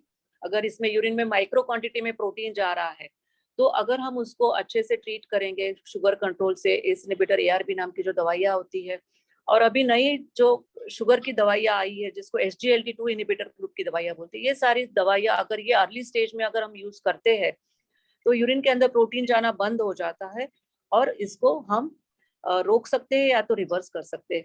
एक बार वो स्टेज 2 में चला जाएगा, यानी कि हमारा eGFR 60 to 90 के बीच में चला जाएगा, तो वो फिर रिवर्सिबल स्टेज में या कंप्लीटली क्योरेबल स्टेज में नहीं रहता है। बट ये स्टेज में भी हम उसको कंप्लीटली रोक तो सकते हैं, उसका डिसीज प्रोग्रेशन को बहुत स्लो डाउन कर सकते हैं। स्टेज 3 यानी कि हमारा GFR जो होता है वो 30 to 60, stage 4 is less then 30 and stage 5 is less then 15। तो जब हमारा GFR लेस देन 10 ml हो जाता है यानी कि सीकेडी स्टेज 5D, तब हमें डायलिसिस की जरूरत पड़ती है। So, Sonal ji, very nicely you have explain कि भाई हर एक स्टेज में एक अलग रोल होता है, हर एक स्टेज में हमें पता चलता है कि किडनी का काम थोड़ा थोड़ा कम हो रहा है। अब डॉक्टर अभिरामी हमें ये बताइए कि when the kidney disease progresses and it has reached end stage, what is the meaning of end stage kidney disease, और उसमें ट्रीटमेंट ऑप्शंस क्या होते हैं हमारे पास, what options do we have as kidney doctors, जो हम पेशेंट्स को एक्सप्लेन कर पाए क्या उन्हें करना चाहिए। एंड स्टेज किडनी डिसीज यानी कि जो हमारे बॉडी के अंदर कचरा बन रहा है वो किडनी बिल्कुल निकाल नहीं रही है, यानी kidney function is less than 7%, which is not adequate to live a normal life. और ऐसे सिचुएशन में हमें किडनी का काम या तो मशीन करेगा या तो नया किडनी करेगा। So it is called renal replacement therapy. So ऐसे में कभी कभी ना पेशेंट्स को एक ये रहता है कि मैं डायलिसिस करूंगी तो डायलिसिस ये किडनी चालू करने का मशीन है, तो ये बात एकदम गलत है। डायलिसिस जो है वो आर्टिफिशियल किडनी है, जो अपना किडनी अगर नहीं काम कर रहा है तो उसको जो शरीर के अंदर कचरा बन रहा है उसको फिल्टर करने का काम डायलिसिस करेगा। अपनी किडनी 24/7 काम करती है, यानी कि अगर हम हफ्ते में देखें तो 24 घंटा काम करती है 7 दिन तक, यानी कि 168 आवर्स पर वीक। अगर हम जो भगवान ने बनाई हुई नेचुरल किडनी जो बहुत ही एडवांस टूल है उसके सामने आर्टिफिशियल किडनी यानी कि डायलिसिस, उसको हमें कम से कम 8 से 12 घंटा करना जरूरी है। Ideal is 12 hours per week, यानी कि हफ्ते में 3 डायलिसिस 4-4 घंटे के, तो आपको at least 10 to 15% of the kidney मिलेगा। जबकि अगर आप हफ्ते में 2 बार डायलिसिस कराएंगे तो आपको around 10% of the kidney function मिलेगा, which will just be sufficient enough to live a reasonable quality of life. So dialysis या तो हफ्ते में 2 बार या तो हफ्ते में 3 बार, आइडियल इस हफ्ते में 3 बार डायलिसिस कराना जरूरी है। और अगर आपका हेल्थ परमिट करता है, आपके डॉक्टर आपको एडवोकेट करते हैं कि आप ट्रांसप्लांट के लिए फिट हो, तो सबसे बेस्ट ऑप्शन ये है कि किडनी ट्रांसप्लांट करा ले। किडनी ट्रांसप्लांट अपने पास 2 ऑप्शन होते हैं, या तो हमें घर में से कोई किडनी दें जो नजदीक का रिश्तेदार होना जरूरी है, या तो हम कैडेवर में अपना नाम एनरोल करके कैडेवर डोनर ट्रांसप्लांट करा सकते हैं। किडनी ट्रांसप्लांट अपने को 100% किडनी फंक्शन देगा। So compare to dialysis it is much better modality of treatment and quality of life will be much better if you are on transplant side of the treatment rather than the dialysis side of the treatment. So, अब हम हमारे gears थोड़े change करते हैं, अब हम dietitian से बात करेंगे। हमारी जो न्यूट्रिशनिस्ट है मिस जमरुद पटेल, उनसे हम बात करेंगे कि हमें ऐसा कोई स्पेशल डाइट है। Zamrud, are you there? Can we see you? We cannot see. Yeah, now we can see. So, हमने इतना सारा डिस्कशन किया कि भाई डायबिटीज को कैसे कंट्रोल करें, ब्लड प्रेशर को कैसे कंट्रोल करें, एंड हमने ये भी सुना कि सॉल्ट कम करो, डायबिटिक डाइट नहीं लो, लो प्रोटीन लो। तो कैन यू टेल अस कि, क्योंकि पेशेंट्स हमेशा पूछते हैं, पेशेंट यूजुअली मेल्स अगर रहे ना तो वाइफ पहले पूछती है मैडम परहेज ही क्या करें, so very important. So you try to explain to them कि ऐसा कोई स्पेशल आहार है क्या किडनी डिसीज के लिए और उसकी इम्पोर्टेंस क्या है, कैसे वो किडनी को मदद करता है। Thank you doctor Shruti, good evening all. तो पहले तो मैं आपको एक बात बता दूं कि सीकेडी के लिए ऐसा कोई सीकेडी या रीनल डाइट है नहीं, ओके। हमें डाइट मॉडिफाई करना पड़ता है पेशेंट के रिक्वायरमेंट के हिसाब से। जब मैं ये कहती हूँ, जैसे डॉक्टर्स ने हमको बताया है कि जो किडनी का मेन मुख्य कारण है जिसकी वजह से किडनी को इफेक्ट होता है वो है ब्लड प्रेशर या डायबिटीज। तो अगर आप बीपी के मरीज हैं तो आपको लो सॉल्ट की डाइट लेनी है, लो सोडियम की डाइट लेनी है।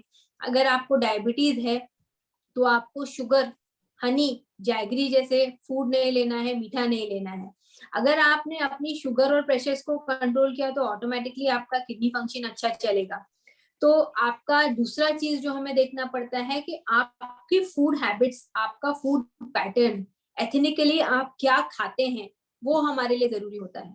ऐसा नहीं है कि आप रोटी नहीं खा सकते या चावल नहीं खा सकते या दाल नहीं खा सकते। क्वांटिटी और क्वालिटी, हमें यहाँ पर दोनों चीज आपके डाइट में देखनी पड़ती है। तो आपके लिए आपका डाइट आपके हिसाब से, आपके रिपोर्ट्स के हिसाब से हमें बनाना पड़ता है। Okay, that's the main thing. So ये एक चीज हो गया। अभी आप ये बताइए कि बहुत सारे किडनी के पेशेंट्स हमें ये बोलते हैं कि डॉक्टर हमने दाल खाना छोड़ दिया है, पल्सेस खाना छोड़ दिया है, क्योंकि हमें बताया गया है, हमने गूगल में पढ़ा है, हमने न्यूज़पेपर में पढ़ा है कि ये मसूर की दाल, तुअर की दाल यही खानी है, तुरई खानी है, ये वेजिटेबल नहीं खाना है, वो नहीं खाना है, और बेचारा पेशेंट खाए पिए बिना भूखा प्यासा रहता है घर पे। तो आप ये क्लेरिफाई कीजिए कि हम किसी को प्रोटीन कितना दे सकते हैं कि हम किडनी डिसीज को प्रोग्रेशन से रोक पाए, और उसमें हम काउंटिंग कैसे करते हैं ताकि उन्हें समझ में आए कि हर एक चीज बंद नहीं करनी है, हर एक चीज बैलेंस में होनी चाहिए। तो डेफिनेटली जो किडनी के मरीज हैं उनको हम कहते हैं कि प्रोटीन कम खाना है, बट कम खाना है, बिल्कुल नहीं खाना ऐसा बिल्कुल नहीं है। आपको दाल भी लेनी है, आपको रोटी भी लेनी है, आपको सब्जियां भी खानी है जैसे, लेकिन आपके रिपोर्ट्स के हिसाब से हम डिसाइड करते हैं।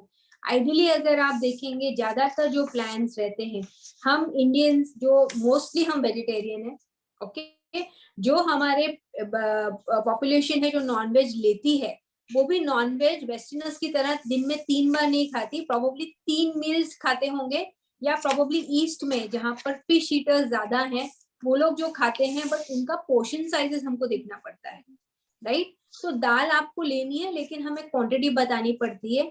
अगेन जिस टाइप की दाल हम खाते हैं या पल्सेस हम लेते हैं उसकी कंसिस्टेंसी हमें देखनी पड़ती है। तो ऐसा बताना बहुत डिफिकल्ट है, क्योंकि अगर आप एक महाराष्ट्रियन की दाल देखेंगे, गुजराती की दाल देखेंगे और एक मुस्लिम घर की दाल देखेंगे तो कंसिस्टेंसी अलग अलग रहेगी, राइट। तो ऐसा बताना डिफिकल्ट है, बट एक वाटी दाल मीडियम कंसिस्टेंसी की आप जरूर दिन में 2 बार ले सकते हैं। आप थोड़ा दही ले सकते हो, रोटी ले सकते हो, चावल ले सकते हो। आपका पोटेशियम अगर नॉर्मल है तो मिलेट्स आप यूज कर सकते हो रोटी बनाने के। जब मैं मिलेट्स कह रही हूँ मैं ज्वार बाजरा को रिफर कर रही हूँ, क्योंकि काफी लोग हैं जो डायबिटिक्स के लिए मिलेट्स अच्छे होते हैं, फाइबर कंटेंट हायर होता है तो शुगर कंट्रोल अच्छा रहता है उसकी रोटी खाने से। बट अगर आपको डायबिटीज के साथ में किडनी की प्रॉब्लम है, आपका पोटेशियम अगर हायर साइड पे रहता है तो प्रोबेबली आपका पोर्शन अगेन हमको कंट्रोल करना पड़ता है, या थोड़े टाइम के लिए मिलेट्स बंद करने पड़े, आपको लीचिंग करना पड़े, तो वो हमें आपके रिपोर्ट से मालूम पड़ता है। बट ऐसा डाइट कोई भी नहीं है कि हमने एक बार आपको बता दिया और आप उसको फिर कंटिन्यूएशन में फॉलो कर सकते हैं। आपके ब्लड रिपोर्ट्स पैरामीटर्स के हिसाब से हमको आपका डाइट थोड़ा थोड़ा चेंज करते रहना पड़ता है। फ्रूट्स आप ले सकते हैं, सब तरीके की दालें आप ले सकते हैं। अगेन जब हम फ्रूट्स की बात करते हैं तो आइडियली हम एक फ्रूट दिन का पेशेंट्स को जरूर देते हैं। अगर आपको पोटेशियम हाई है तो लो पोटेशियम फ्रूट हम आपको देते हैं। We don't give you high potassium fruits. अगर पोटेशियम की तकलीफ आपकी नहीं है तो कोई भी एक टाइप का एक दिन में एक बार हम फ्रूट आपको जरूर देते हैं। Okay, so that was good. अब और एक सवाल लोगों का रहता है, जब मैं उनको बोलती हूँ कि नमक कम खाइए क्योंकि आपका ब्लड प्रेशर, डॉक्टर हम तो सिर्फ सेंधा नमक खाते, मतलब this is a common answer I get from everyone, because in India somehow लोगों को ऐसा लगता है कि सेंधा नमक बहुत मस्त नमक है। तो एक तो आप ये बताइए कि which salt is good for us and any patient. Second, कि अगर हमें सॉल्ट कम रखना है हमारे खाने में और हमारा खाना टेस्टी भी होना चाहिए, क्योंकि सॉल्ट के बिना का खाना टेस्टी नहीं होता है, तो कुछ टिप्स दीजिए हमारे पेशेंट जो अटेंड कर रहे हैं कि भैया सॉल्ट नहीं डाल सकते तो सॉल्ट कम रख के हम ऐसी क्या चीजें फ्लेवरिंग के लिए डाल सकते हैं, और चटनीज अचार लोगों को पसंद होते हैं तो वो कैसे खा सकते हैं जिससे कि उन्हें ये ना लगे कि भाई हमें बहुत रेस्ट्रिक्शन से खाना खिलाया जा रहा है। ओके, तो अगर हम पहले बात करते हैं ये जो सिंधव और संचल नमक के लिए है, अपने किडनी पेशेंट्स के लिए हम हमेशा कहते हैं कि जो रेगुलर आयोडाइज सॉल्ट है, जो भी ब्रांड का आपको यूज करना है आप उतना ही यूज कीजिए। ऐसा नियम नहीं है कि सबको 2 ग्राम ही नमक देना है या 4 ग्राम ही नमक देना है। अगेन ये रिक्वायरमेंट इंडिविजुअलाइज होती है। आइडियली आप अगर मेजरिंग स्पून रखते हो घर में, तो जो उसमें 1/4 टीस्पून आता है, जो सबसे छोटा चम्मच है, अगर आप उसमें सॉल्ट रेगुलर सॉल्ट लेवल करके लोगे तो वो 1 ग्राम सॉल्ट होता है। आपके डॉक्टर या डाइटिशियन ने आपको जितने ग्राम नमक की सलाह दी है उतनी वो टीस्पून सॉल्ट आप मेजर करके रख सकते हैं। खाना बिना नमक का बनाइए। सिंधव नमक या संचल, सिंधव का sodium content actually normal salt से भी थोड़ा ज्यादा है and sanchal is a potassium based salt, तो इनको आपको यूज नहीं करना है। रेगुलर आयोडाइज नमक का ही उपयोग करना है। और जब हम आयोडाइज नमक की बात कर रहे हैं ना, तो आयोडाइज नमक को खाना बनाने में शुरुआत में नहीं डालना चाहिए। Put it towards the end, ताकि उसका फ्लेवर आप अच्छे से मेंटेन कर सको, उसका टेस्ट जरा अच्छा आएगा। अगेन आपको कितना नमक यूज करना है ये आपको आपके डॉक्टर और डाइटिशियन से सलाह लेके ही करना है। अब जब नमक कम करना है तो उसको आप कैसे टेस्टी बनाएंगे, तो उसके लिए आज मार्केट में अगर आप देखेंगे हमें ड्राई मैंगो का पाउडर मिलता है, जिसको हम अमचूर पाउडर बोलते हैं हिंदी में। तो कोई भी ब्रांड का अमचूर पाउडर लीजिए, छुट्टा अमचूर पाउडर मत लीजिए, क्योंकि छुट्टा अमचूर पाउडर को भी जब मैंगो को सुखाया जाता है तो बहुत दफे घर में जब हम करते हैं तो हम नमक लगा के मैंगो को सुखाते हैं और फिर उसका हम अमचूर बनाते हैं। लेकिन जब आप जो पैक आता है, जो पैकेट्स आते हैं मार्केट में कमर्शियली जो अवेलेबल है, जब आप वो लेते हो तो वो ड्रमर्स में उसको सुखाया जाता है, उसमें नमक नहीं आता और उसका सोडियम कंटेंट आपको उसके लेवल पे दिखेगा। नॉर्मली जितने भी अमचूर पाउडर जो भी ब्रांड के आप देखेंगे वो दिखाता है कि उसमें सोडियम की मात्रा 10 से 12 मिलीग्राम पर 100 ग्राम्स में है, जो कि बहुत कम है। तो आप अमचूर पाउडर नमक की जगह पे यूज कर सकते हो, इमली को यूज कर सकते हो, कोकम को यूज कर सकते हो। लेकिन जब आप अगेन इमली और कोकम खरीदो तो उसको देख के खरीदो कि वो नमक लगा हुआ ना हो, क्योंकि अगेन वरना आपका सॉल्ट का कंटेंट खाने का ज्यादा हो जाएगा। अगर आपको नेचुरल फूड जो हमारे किचन में मिलते हैं, जैसे कि टमाटर हुआ, स्प्रिंग अनियन जो हरी प्याज हुई, अदरक हुआ, लहसुन हुआ, उसको बारीक काट के अगर हम खाने में हमारे डालते हैं तो उसका नेचुरल टेस्ट भी अच्छा आ जाता है। अभी आजकल मार्केट में एक लो सोडियम सॉल्ट करके काफी कंपनीज ने लॉन्च किया है, जिसका सोडियम कंटेंट उन्होंने 15 to 30% लोअर किया है। तो जब आप ये सॉल्ट यूज करते हो तो अपने डाइटिशियन से पहले पूछिए कि आप ये अनलिमिटेड यूज नहीं कर सकते, क्योंकि अगर आपने अनलिमिटेड इसको यूज किया तो अगेन आपका सोडियम कंटेंट डाइट का बढ़ जाएगा। तो आप अपने डाइटिशियन से पूछिए कि आप इसको भी कितना यूज कर सकते हैं, आपको कितना परहेजी है, उसके हिसाब से वो आपको कैलकुलेट करके बताएंगे और आप उतना ही यूज कीजिए। तो सॉल्ट रिस्ट्रिक्शन के लिए बहुत जरूरी है। Okay, now last question for the dietitian and then we'll wind up the session and take question answers. So patients, आपके question answers आप ready रखिएगा।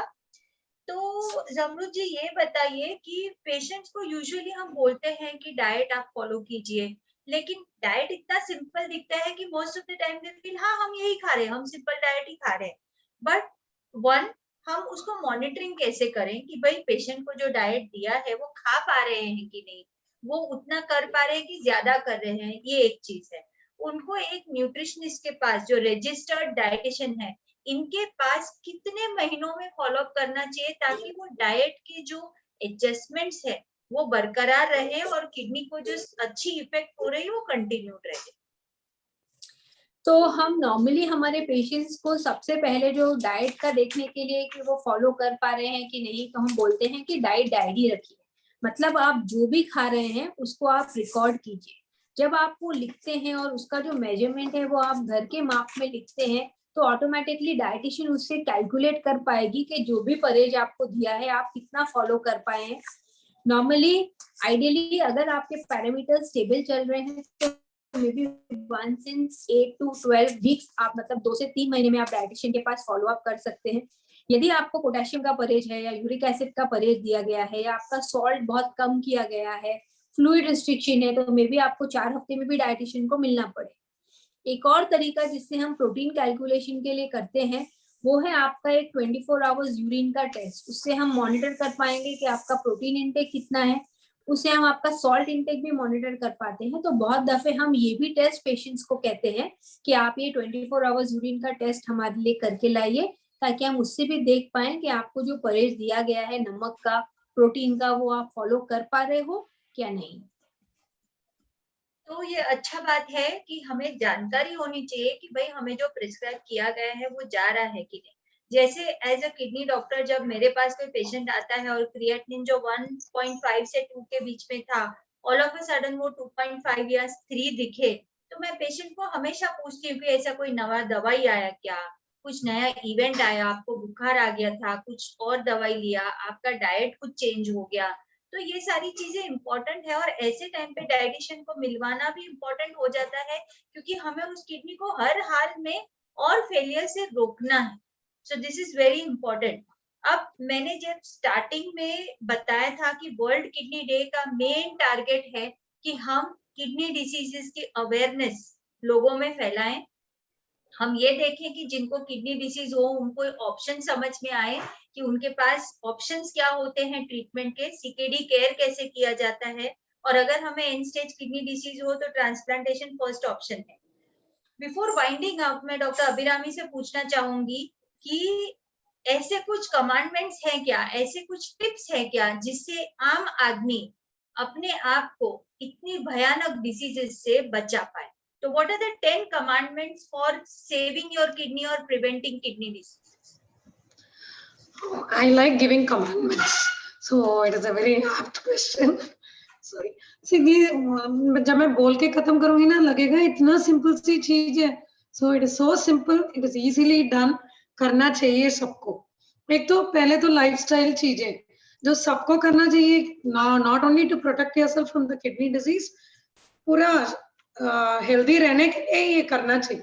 एक तो रेगुलर एक्सरसाइज, सिर्फ कार्डियो भी करें चलेगा, जिम जाने के लिए नहीं बोल रही हूँ, लेकिन 40 minutes 5 times a week regular exercise सबको करना चाहिए। वो मेरा पहला कमांडमेंट है। Number 2, healthy food.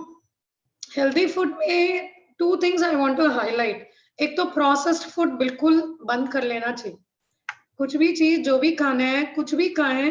मुझे डॉक्टर मिस पटेल का एडवाइस बहुत अच्छा लगा, जो खाना है खाइए, करेक्ट मात्रा में खाइए और बैलेंस करके खाइए। So it's something like that. So process food छोड़ दें, को जो भी खाना है घर पे बना के खाएं, तो ऑटोमेटिकली बहुत चीजें ठीक हो जाएगा। तो that's so number 2 commandment is healthy food. If you have other diseases, then you need to focus on that. You have to control your carbohydrate, salt, depending on what you have. लेकिन main चीज है कि healthy खाना, तो वो second commandment है। Number 3, आपकी numbers आप जाने, आपका बीपी कितना है, आपका शुगर कितना है। ये तो बहुत लोगों को मैं सडनली रोड में पकड़ के पूछूंगी कि अच्छा आपका बीपी कितना है, बहुत लोगों को नहीं मालूम होता है। 50-60 साल वाले भी नहीं मालूम, नहीं करते। तो स्क्रीनिंग नाम की चीज तो इंडिया में होता नहीं। बीमार होते हैं फिर ही डॉक्टर के पास जाएंगे, वो हम प्रिवेंटिव मेजर्स में इतने ध्यान नहीं देते। तो मेरा तीसरा कमांडमेंट है, आप अपना नंबर्स जानिए। 35 इयर्स के ऊपर से लेके बीपी शुगर का स्क्रीनिंग शुरू हो जाना चाहिए।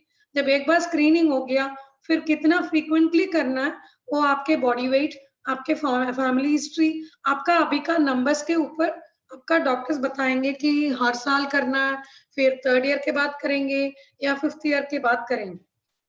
4th चीज ये है कि जब आपका नंबर्स आपने जान लिया, उसको कंट्रोल में भी लाइए। तो आपको ब्लड प्रेशर है तो डॉक्टर अर्पिता ने बहुत अच्छा बोले, कुछ लोग ऐसे बोलते हैं मेरा तो बीपी हमेशा 150-90 रहता है डॉक्टर साहब, उससे कम होता है तो मुझे चक्कर होता है, मेरा तो 160-100 मेरा ठीक है, फिर ही मेरा अच्छा रहता है। ऐसा कुछ नहीं होता है, किसी का भी बीपी 150-90 या 160-100 ठीक नहीं है। बूढ़े लोग के लिए भी ऐसे स्टडीज आए हैं कि इतना बीपी नहीं चाहिए, तो बीपी को 120/80 के पास लाना चाहिए, लेकिन बीपी कैसे मेजर कर रहे हैं भी उसका भी कुछ वैल्यू होती है। आप घर पे बीपी मेजर कर रहे हैं तो आपका बीपी 120/80 के पास होना चाहिए। शुगर में क्या कंट्रोल होना चाहिए, तो HbA1c करके एक चीज देखते हैं जो एवरी 3 मंथ्स मेजर करते हैं, आपका पूरा कंट्रोल कैसे रहता है, वो 7 के नीचे होना चाहिए। तो ये मेरा 4th कमांडमेंट है। 5th कमांडमेंट ये है, जब आपको बीपी या शुगर आ गया और आप उसके लिए ट्रीटमेंट कर रहे हैं, फिर उस प्रॉब्लम जब होगा तो किडनी प्रॉब्लम का आपका रिस्क तो है, तो उसके लिए भी स्क्रीनिंग करना पड़ता है। Again preventive measure, don't wait to develop a kidney disease.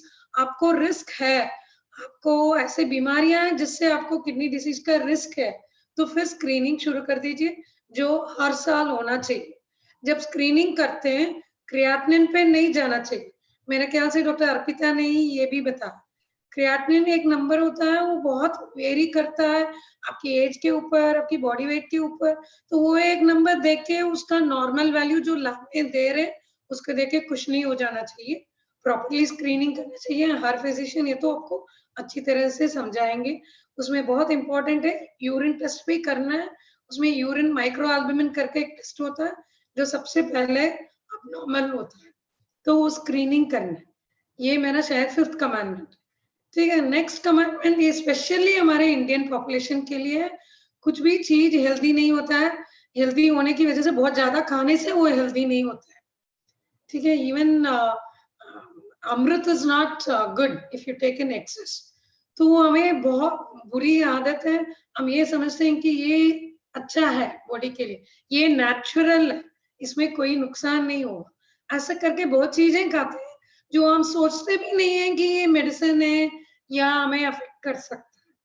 तो जब हम, जैसे डॉक्टर श्रुति ने बताया, जब हम पेशेंट से पूछते हैं आप कुछ मेडिसिन ले रहे हैं, बोलते हैं बिल्कुल नहीं डॉक्टर साहब, फिर तो कुछ चुना ऐसे ऐसे कुछ कुछ कर लेते हैं। तो we should stop taking anything which is not required.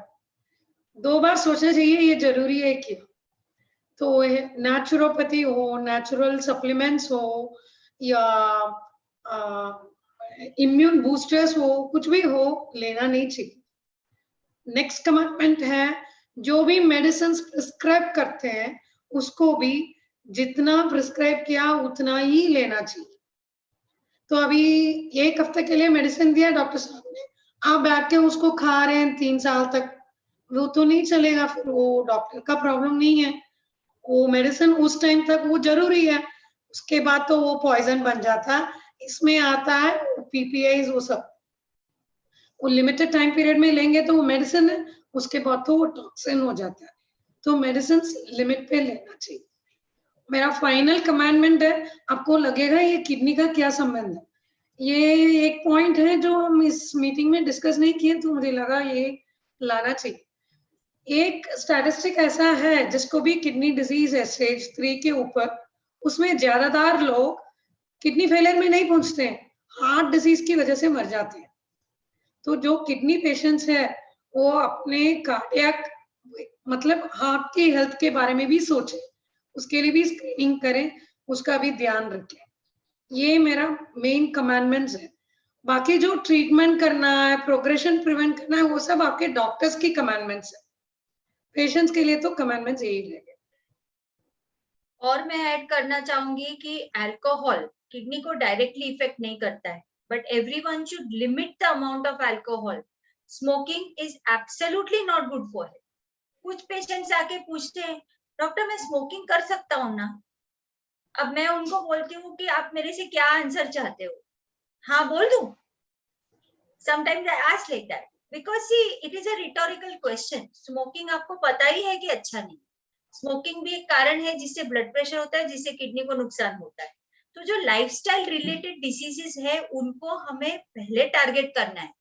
Diabetes आने मत दीजिए, है तो कंट्रोल में रखिए। ब्लड प्रेशर आने मत दीजिए, अगर है तो उसको कंट्रोल में रखिए। सी दैट अपने को पता है, our mind knows what is correct, उसको सुना कीजिए। क्योंकि जब भी हम गलत चीज मुंह में डालते हैं हमारा ब्रेन हमें बोलता है अरे ये ठीक नहीं है, लेकिन हम क्या बोलते हैं अरे चलता है। वो चलता है बिजनेस को छोड़ना पड़ेगा। बिकॉज अगर हम वो नहीं करेंगे तो हमें आगे जाके नुकसान पहुंचने वाला है। तो आई think it was a very good discussion. अभी कुछ क्वेश्चन आंसर्स लेते हैं, तो हम पैनलिस्ट से एक आफ्टर वन क्वेश्चंस पूछेंगे। अभी I think mister Rajni bhai दुआर्ड has put up a comment that as per my knowledge, if urine protein leakage, not a single doctor say about this kidney problem. So you know, question 2, 3, 4, 5, 6 हर एक जगह पे science and symptoms में, treatment में हमने urine protein का जिक्र किया है।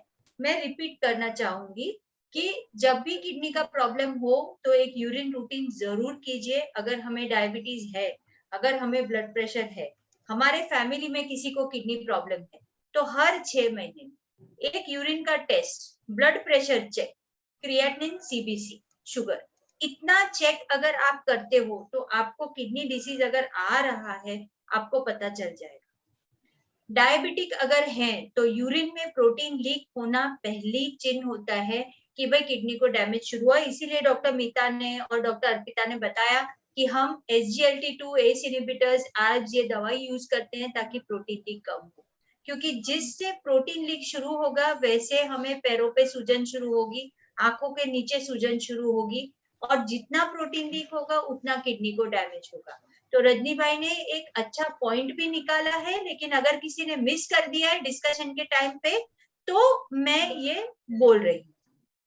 Now doctor Sonal, there is a question here, is there an age limit for kidney transplant?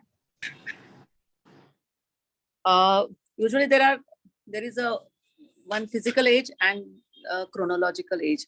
So age limit would depend on your overall health. There is no strict age limit as such. If you are otherwise heart is okay, your liver is okay, other organs in your body are okay, even it can be done at age up to 75. Correct, No... I agree. Anyone else? Abhirami, Dr. Abhirami, you want to add anything to this? किसी का question है कि transplant करने के लिए कोई age limit होता है? Actually, there is enough statistic. Even patients older than 65, 70, they do better in transplant than on dialysis. So, only thing I would look at is उनकी frailty क्या है, उनकी mobility क्या है। जब ट्रांसप्लांट के लिए असेस करते हैं या किसी भी ट्रीटमेंट के लिए असेस करते हैं ओल्डर पेशेंट्स को, अपार्ट फ्रॉम मेडिकल डिजीजेस जैसे कि उनको शुगर है या हार्ट प्रॉब्लम है, उसके अलावा हमारे उनकी फिजिकल कंडीशन को टेस्ट करना पड़ता है। For that we look at multiple indices, उनकी कॉग्निटिव फंक्शन कैसा है, उनकी मोबिलिटी कैसा है, उनका एक्टिविटीज ऑफ डेली लिविंग कैसा है, उनकी फ्रेलिटी क्या है, तो वो सब अच्छा है तो करना चाहिए। They do better on transplant. There's no age limit. So विजय गाला जी, आपको आंसर मिल गया होगा कि एज लिमिट कुछ भी नहीं होता है। कोई 20 साल का आदमी भी अनफिट हो सकता है। कैसे अनफिट होगा कि भैया कहीं बहुत इन्फेक्शन है, किसी को बहुत कैंसर स्प्रेड हो चुका है, इन्फेक्शन इतने स्प्रेड हो गए हैं कि हर एक ऑर्गन में प्रॉब्लम है, तो हम पेशेंट को देखते हैं, उम्र नहीं देखते। सेम वे मैं अगर इसको एक्सटेंड करूं तो किडनी देने की एज क्या होती है, क्योंकि बहुत सारे लोग बोलते हैं अब मैं 60 साल का हो गया, अब मैं नहीं देती हूँ, अभी मैं दे नहीं सकती। तो ऐसी बात नहीं है। लोगों को अपना उम्र नहीं देखना चाहिए, लोगों को हेल्थ देखनी चाहिए। तो एज डॉक्टर्स हम हेल्थ देखते हैं, हम एज लिमिट नहीं देखते। और वो हेल्थ में हमारे पास क्राइटेरिया होते हैं कि भाई कार्डियक फिटनेस कितना है, कहीं इन्फेक्शन तो नहीं है, कहीं कैंसर तो नहीं है, इनको मेडिसिन टॉलरेट होंगी कि नहीं, ये एनेस्थीसिया टॉलरेट कर पाएंगे कि नहीं। तो हम इस तरह से डिसीजन लेते हैं कि भाई इनको ट्रांसप्लांट के लिए जाना चाहिए कि नहीं जाना चाहिए। But I would say unless said no, everyone can go for a transplant, और अनलेस सेड नो बहुत कम लोगों में ये क्राइटेरिया बैठता है। अब क्वेश्चन आंसर बॉक्स की तरफ जाते हैं। तो first question mister Rafiq Syed की तरफ से था, how to protect transplant kidney when you are a diabetic, though you are taking medicines and no sugar food, is this enough to protect the transplanted kidney? तो डॉक्टर मीता, आप हमको थोड़ा सा इस क्वेश्चन के बारे में डॉक्टर मिस्टर रफीक को बताएंगी? कभी कभी ट्रांसप्लांट पेशेंट्स में हम क्या देखते हैं कि वो फास्टिंग शुगर चेक करते हैं, अगर वो नॉर्मल रहा तो उनको लगता है कि सब नॉर्मल है। पर ज्यादातर ट्रांसप्लांट पेशेंट में पोस्ट लंच बढ़ता है, तो हमें वो अलग अलग टाइम पे चेक करके वो देखना है कि हम वेरिएबिलिटी नहीं है उसमें। और किडनी डिसीज पेशेंट्स में अलग होता है, उनका पोस्ट ब्रेकफास्ट ज्यादा होता है। तो बेसिकली एक ब्लड टेस्ट मत करो। ज्यादातर हम देखते हैं कि पेशेंट एक टेस्ट करते हैं और वो लो रहता है तो बताते नहीं है, क्योंकि उनको चॉकलेट खाने को मिलती है और फिर वो वेरिएबिलिटी बढ़ जाती है। तो वो वेरिएबिलिटी कम करना है और ऐसी दवाई यूज करना है जिससे वेट गेन ना हो। ट्रांसप्लांट के बाद अच्छा महसूस होता है तो वेट गेन भी काफी होता है। तो हमारे पास कई दवाइयां भी हैं जिससे जो हमने डिस्कस किया, तो वेट गेन भी हम कम कर सकते हैं। ओके, अभी नेक्स्ट क्वेश्चन एक मिस्टर सैलू सिद्धापुरम की तरफ से है कि I am Sai Prakash Sailu, after my transplant we gave birth to a child does the child need any treatment or test, and now he is 6 years old? Dr. Abhirami, you want to address this question? Yeah. See, एक तो वो transplant की वजह से या transplant की medicine की वजह से बच्चे को कुछ प्रॉब्लम नहीं होता है, लेकिन मदर को किस वजह से किडनी फेलियर हुआ वो देखना चाहिए। वो पारिवारिक बीमारी कुछ हो, ऐसे कुछ है तो फिर बच्चे के लिए देखना पड़ेगा। अदरवाइज ट्रांसप्लांट प्रोसेस पर से या उसमें जो मेडिसिन ले रहे हैं वो एक्चुअली डॉक्टर ने आपका मेडिसिन एडजस्ट किए होंगे जब आपने प्रेगनेंसी प्लान की, तो एमएमएफ ऐसे मेडिसिन बंद करके दूसरे मेडिसिन दे के ही ट्रांसप्लांट प्रेगनेंसी के लिए प्लान किए होंगे। वैसे प्लान्ड प्रेगनेंसी है और नॉर्मल डिलीवरी हुआ, बच्चा अच्छा है, कुछ स्पेशली नहीं करना है।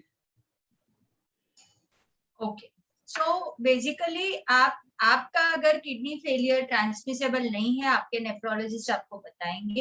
एंड जैसे मैंने बताया, risk factor for kidney disease is family history of kidney failure. So किस वजह से हम फैमिली हिस्ट्री को इम्पोर्टेंस देते हैं? क्योंकि अगर हमारे फैमिली का रहन सहन, लाइफस्टाइल खराब है, तो अगर एक जने को डायबिटीज बीपी हुआ है तो सबको होगा। So you have to be careful. अगर आपका लाइफस्टाइल खराब है तो आपको बच्चे को लग सकता है। So transmissible disease is one thing, but रहन सहन की वजह से अगर बच्चों को डिसीज लग रहे हैं तो उससे बच के रहे। नेक्स्ट क्वेश्चन है मिस्टर शशिकांत टांडेल की तरफ से। डॉक्टर सोनल, ये बताइए कि 24 आवर यूरिन टेस्ट क्या होता है? उन्होंने इतना ही पूछा है, what is 24 hour urine test? So I think he wants to understand कि भाई 24 घंटे के यूरिन टेस्ट में हम क्या क्या देख सकते हैं और उसमें से हमें जानकारी क्या मिलती है। बिल्कुल, ये बहुत इंपॉर्टेंट टेस्ट है। कभी कभी हम यूरिन रूटीन कराएंगे तो उसमें 1+ आता है, 2+ आता है, कभी ट्रेस आता है। तो एग्जैक्टली कितना क्वांटिटी 24 घंटे में यूरिन में लीक हो रहा है प्रोटीन का, उसके ऊपर से अपना डायग्नोसिस वेरी करता है। अपना डायग्नोसिस कौन सी तरफ जा रहा है वो उस टेस्ट से पता चलता है। तो 24 घंटा हमें सुबह 8 बजे से दूसरे दिन सुबह 8 बजे, यानी कि सुबह उठ के हमें फर्स्ट यूरिन नहीं लेना है, और उसके बाद से 8 बजे से दूसरे दिन सुबह 8 बजे यानी नेक्स्ट डे का फर्स्ट सैंपल तक सारा 24 घंटे तक जितना भी यूरिन होता है वो एक कंटेनर में ही इकट्ठा करना है और वो हमें लेबोरेटरी में देना होता है, जिसको हम फिर लेबोरेटरी अपने को मेजर करके देगी कि भाई कितना यूरिन है। तो अगर इसमें प्रोटीन की मात्रा 1 ग्राम से कम है या 1 ग्राम से 3.5 ग्राम तक है या 3.5 ग्राम से ज्यादा है, उसके ऊपर अपना ट्रीटमेंट गाइडलाइन अपने डॉक्टर्स डिसाइड करते हैं। सो बहुत सारी बीमारियों में उसका सिग्निफिकेंस है और इसलिए ये रिपोर्ट कराना बहुत जरूरी है। उसका इक्विवेलेंट रिपोर्ट कभी कभी हमें 24 घंटे तक यूरिन इकट्ठा नहीं कर पाते हैं, तो एक यूरिन में प्रोटीन क्रिएटिनिन रेशियो नाम का रिपोर्ट है जो करीब करीब सिमिलर अपने को रिजल्ट देता है, तो वो हम उसके ऑप्शन में कर सकते हैं। Okay, so this is good. अब कोई क्वेश्चंस मुझे चैट बॉक्स में या क्वेश्चन आंसर में नहीं दिख रहे हैं, ऐसा कोई है जिन्हें कुछ प्रैक्टिकल क्वेश्चंस पूछने हैं?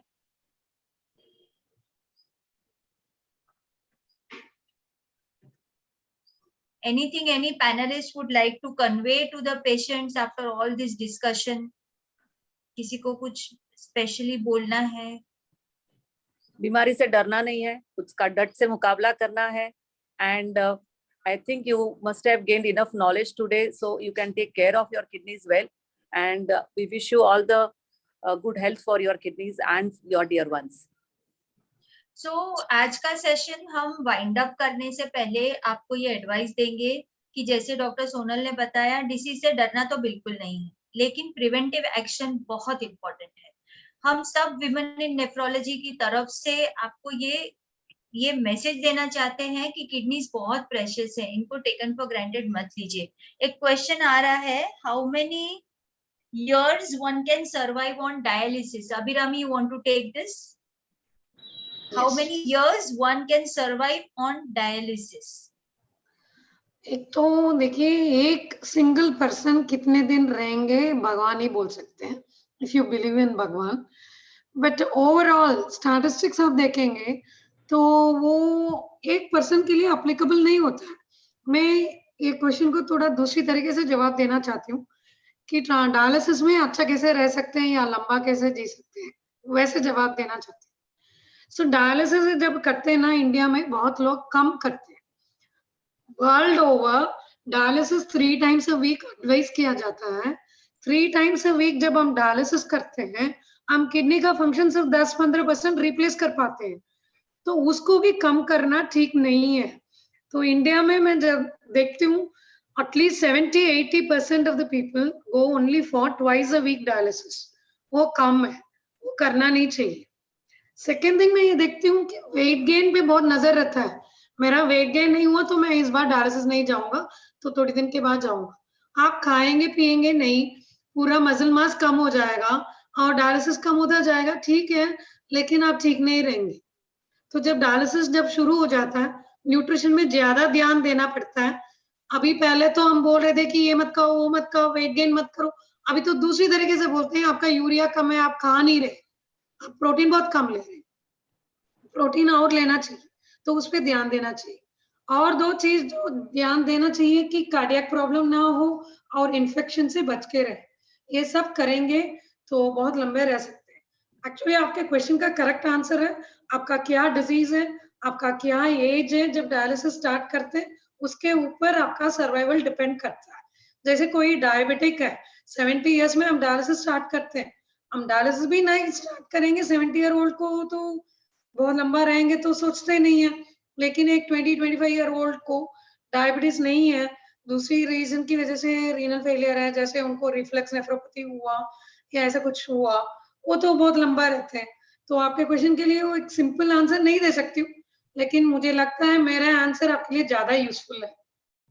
I will like to add कि sometimes मैंने ऐसे भी पेशेंट्स को सुना है कि अरे डायलिसिस अच्छे से चल रहा है ना, मैं मस्त खा पी रहा हूँ, मेरे को कोई रोक टोक नहीं है, तो मुझे ट्रांसप्लांट करने की कोई जरूरत नहीं. जितने कैडेवर के लिए कॉल जाते हैं सब रिफ्यूज हो जाते हैं, जस्ट बिकॉज दे फील कि ट्रांसप्लांट करने से हमारा लाइफ बंदिश में आ जाएगा, क्योंकि हमें ट्रांसप्लांट किडनी का ध्यान रखना है. अभी तो किडनी मरा हुआ है, किस चीज का ध्यान रखना है? बट आपने ये समझना है विजय जी कि डायलिसिस एक ऑप्टिमल थेरेपी नहीं है. जब हम डायलिसिस करते हैं तो एक मशीन द्वारा आपके शरीर को ऑल्टरनेट डेज क्लीन किया जाता है. अब जब 24 घंटे नेचर ने आपको किडनी काम करने के लिए दिया है और वो किडनी काम नहीं कर रहा है, तो आप क्या करते हो कि भाई ऑल्टरनेट डे 2 दिन का कचरा निकाल दो. लेकिन आप ये सोचो कि 85% ऑफ द टाइम आपका बॉडी कचरे में डूबा हुआ है, पानी में डूबा हुआ है. सिर्फ 4 घंटे जब आप डायलिसिस के लिए जाते हो, उतने ही टाइम के लिए आपका शरीर साफ है. इससे आपके अंदरूनी ऑर्गन्स को और नुकसान होने वाला है. अगर एक 24-25 साल का आदमी या 40-45 साल का आदमी डायलिसिस पे रहने का डिसीजन ले, तो उसका ओवरऑल लाइफ 10 to 15 years घट जाता है. ये रिमेम्बर, ये you have to understand this. Because जब एक ट्रांसप्लांट होता है तो क्या होता है कि नेचर ने दिया हुआ जो किडनी है वो हमें वापस मिल रहा है. आपका शरीर 24/7 साफ रहने वाला है, आपका हार्ट है, ब्रेन है, वो प्रोटेक्ट हो जाता है. डायलिसिस चालू रखने में दिक्कत कुछ नहीं है, लेकिन आगे जाके आपको पैरालिसिस, हार्ट अटैक्स, ये सारी चीजों का जो इंसिडेंस है वो बढ़ जाएगा, क्योंकि dialysis is only a bridge towards transplant. It is not a replacement of the kidney. वो बहुत सारी चीजें जो किडनी करना चाहती है कर नहीं पाती है, जैसे calcium phosphate balance, vitamin D activation, haemoglobin बनाना, हमारे बोन्स की हेल्थ रखना, अपने वेसल्स की हेल्थ रखना, डायलिसिस बिल्कुल नहीं कर पाता है। वो एक काम कि आदमी को मरने से बचा लेगा temporary, but for long term dialysis is absolutely not an option.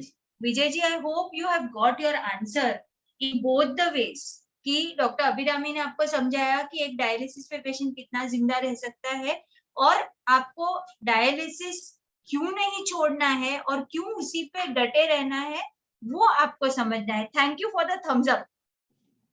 लेकिन और ये भी है कि ट्रांसप्लांट बंधन नहीं है, ट्रांसप्लांट फ्रीडम है। आपको आपकी लाइफ वापस मिल गया, आपको एक नया जीवन मिलता है ट्रांसप्लांट के साथ, और ऐसी कुछ ज्यादा रोक टोक नहीं होती है। आपको सिर्फ नॉर्मल लाइफ जीनी, आप सब कुछ खा पी सकते हो, जहां जाना है जा सकते हो, बस अपना केयर लीजिए।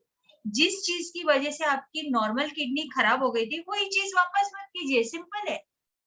ओके अब रजनी भाई ने एक क्वेश्चन पूछा है, doctor Sonal if you can answer this, can we prevent hereditary diseases at pregnancy?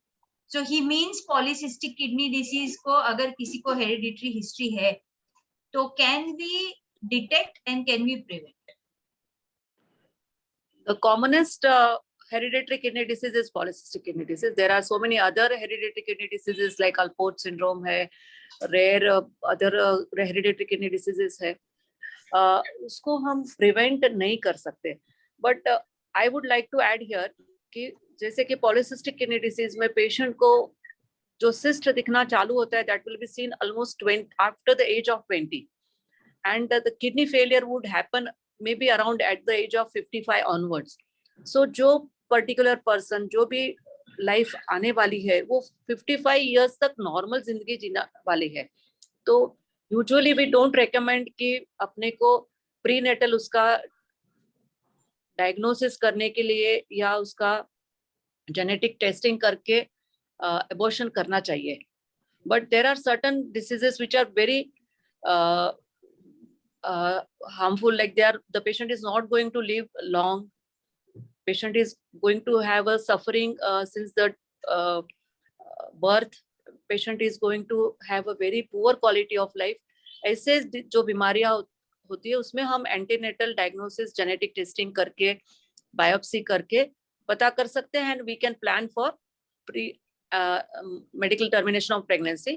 But जहाँ पे हमें अच्छा क्वालिटी ऑफ लाइफ और बहुत लंबे समय तक मिलने वाला है तो हमें एंटीनेटल डायग्नोसिस नहीं करना चाहिए, लेकिन उसको प्रिवेंट नहीं कर सकते हम, हमारे जीन्स नहीं बदल सकते, वो हमें जो मिला है हेरिडेटरी में उसे हम नहीं बदल सकते.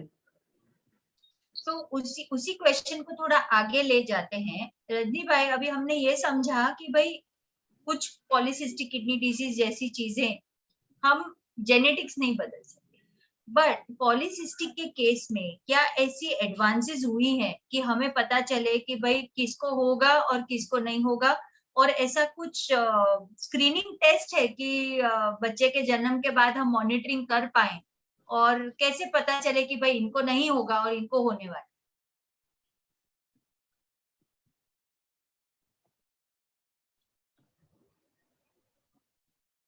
Sonal, you could hear the question. Yes, the like genetic testing तो अवेलेबल है, लेकिन करना है नहीं करना है वो डिसीजन लेना बहुत इंपॉर्टेंट है. जो मैंने आपको पहले भी बताया कि जेनेटिक टेस्टिंग अवेलेबल है for majority of the diseases which are hereditary. The genetic testing is available from the blood also and from the sample of the feet. For polycystic kidney disease, once the child is born, after that in his or her life, how do we monitor these people that you know whether this person, say we did not do genetic testing, तो हमें कैसे पता चले? क्योंकि कभी कभी patients आते हैं कि भाई मुझे पॉलीसिस्टिक किडनी है, मुझे पता ही नहीं था कि मुझे है, अब हमारे बच्चे भी हैं, तो what advice would we give to the family for them to understand कि किसको ऑलरेडी शुरू हो चुका है और किस उम्र के बाद ये नहीं होने वाला है, ऐसा कुछ क्राइटेरिया होता है जो लोगों को पता होना चाहिए? यस, जेनेटिक टेस्टिंग के अलावा जो इम्पोर्टेंट क्राइटेरियाज है to diagnose is imaging techniques, like जो सिस्ट है usually around the age of 20 आना चालू हो जाती है। बहुत अर्ली स्टेज में हमें सिटी स्कैन में वो मिल जाएंगे और थोड़ा लेटर स्टेजेस में हमें सोनोग्राफी में भी वो पता चल जाएगा कि भाई जेनेटिक इनको पॉलीसिस्टिक किडनी आने वाला है कि नहीं। Usually what happens, polycystic kidney में जब किडनी साइज बड़ा होने लगता है, पेशेंट को पेन होता है और पेशेंट पेन किलर लेने लगते हैं, and that causes the most problematic that कि उनका किडनी जल्दी डैमेज हो जाता है। सो अपने को ये मालूम होना कि भाई ये पॉलीसिस्टिक है, तो we can take that precautions कि इसमें ब्लड प्रेशर जल्दी आता है, तो we take good care of blood pressure, we avoid pain killers, so this kidney can last for very long time, may be even 65-70 years तक अपने को kidney failure का प्रॉब्लम नहीं आएगा। Correct. So any more questions? किसी को और पूछना है कुछ? मे बी थोड़ा सा ऑर्गन डोनेशन के बारे में हम बात करें। You we can promote pledging for organ donation. Yes, we can do that. So doctor Abhirami ये बोलना चाहती हैं कि हमने प्रिवेंशन ऑफ किडनी डिसीज के बारे में बात कर ली, हमने वर्ल्ड किडनी डे का जो टारगेट था किडनी हेल्थ फॉर ऑल, इसके बारे में हमने काफी डिस्कशन किया, लेकिन उनका कहना ये था कि अगर हम ऑर्गन्स हेल्दी तो रख रहे हैं, लेकिन क्या डेथ के बाद हम इनको डोनेट कर सकते हैं क्या? और बहुत सारे लोगों को ये माइंड में थोड़े से डाउट्स रहते हैं, थोड़ी सी झिझक रहती है, डर रहता है कि भाई हम करना चाहते हैं लेकिन वो सब में हम नहीं पढ़ना चाहते। फर्स्ट थॉट ऐसा आता है। तो डॉक्टर अभिरामी थोड़ा सा ये बताइए, कौन ऑर्गन्स डोनेट कर सकता है after death? Again, everyone can donate organs after death. कुछ ऑर्गन्स तो सबका ले लेते हैं, कुछ ऑर्गन्स तो उनकी डिजीज के ऊपर डिपेंड करता है, why they died, what was the problem, it depends on that. जब हम डिसीजन ले रहे हैं, when we make a decision to donate kidney, हम तो हेल्दी रहते हैं, that is the time we are taking the decision, so it does not depend on what is my health condition. मैं ये कहना चाहती हूँ कि everyone can pledge that they would like to donate their organs. ऐसा तो नहीं है कि किसी को ऐसे ही जब जिंदा रहते हैं उनकी organ someone is going to steal, not like what the movies are showing. तो once you pledge, तो ऑर्गन्स तो ऐसे सबका नहीं निकलता है। There are 2 types of death, एक तो कार्डियक डेथ होता है, दूसरा तो ब्रेन डेथ होता है। जिसका कार्डियक डेथ होता है, लाइक हार्ट बंद हो जाता है और डेथ हो जाता है, उनका तो ऑर्गन्स ज्यादातर ले नहीं पाते unless there is in a hospital setting, वो बहुत चीजें होते हैं उसमें, उस पे जाएंगे नहीं। सो जिसका ब्रेन डेथ होता है, यूजुअली ड्यू टू एक्सीडेंट में मरे या ब्रेन के अंदर ब्लीडिंग हुआ, स्ट्रोक हुआ, ऐसे पेशेंट्स का ही, ऐसे जो मरते हैं ब्रेन डेथ की वजह से, उन्हीं का ऑर्गन्स ले पाते हैं। तो कौन डोनेट करेंगे?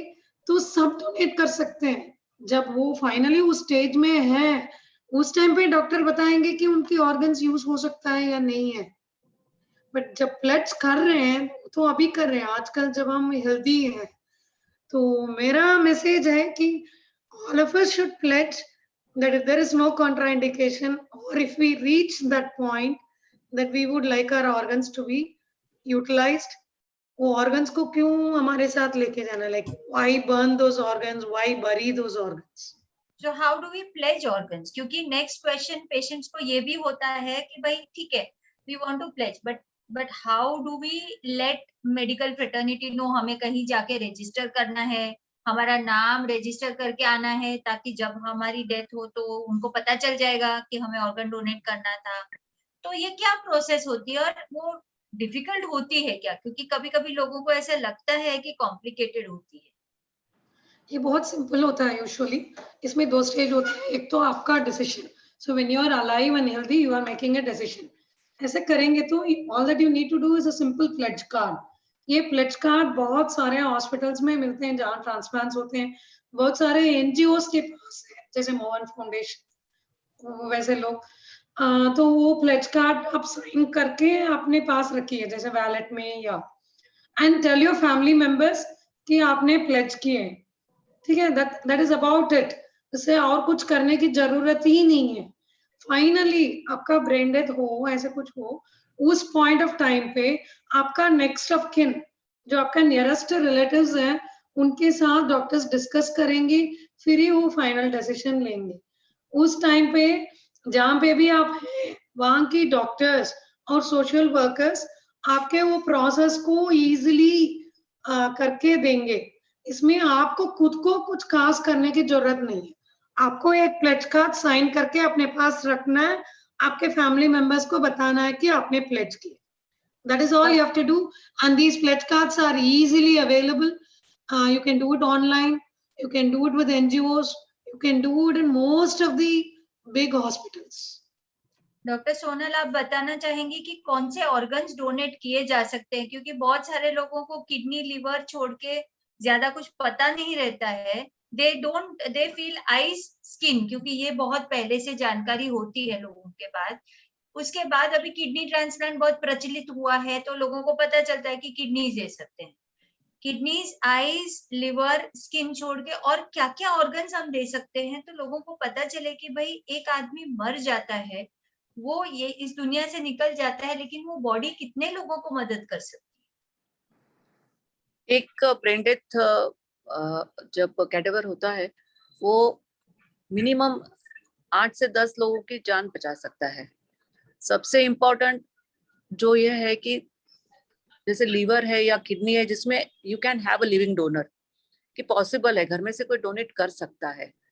But in case of heart, in case of lungs, in case of intestines, in case of pancreas, जो बहुत बहुत इंपॉर्टेंट ऑर्गन्स है और वो सिर्फ कैडेवर में ही मिल सकते हैं। सो you are in the true sense saving somebody's life.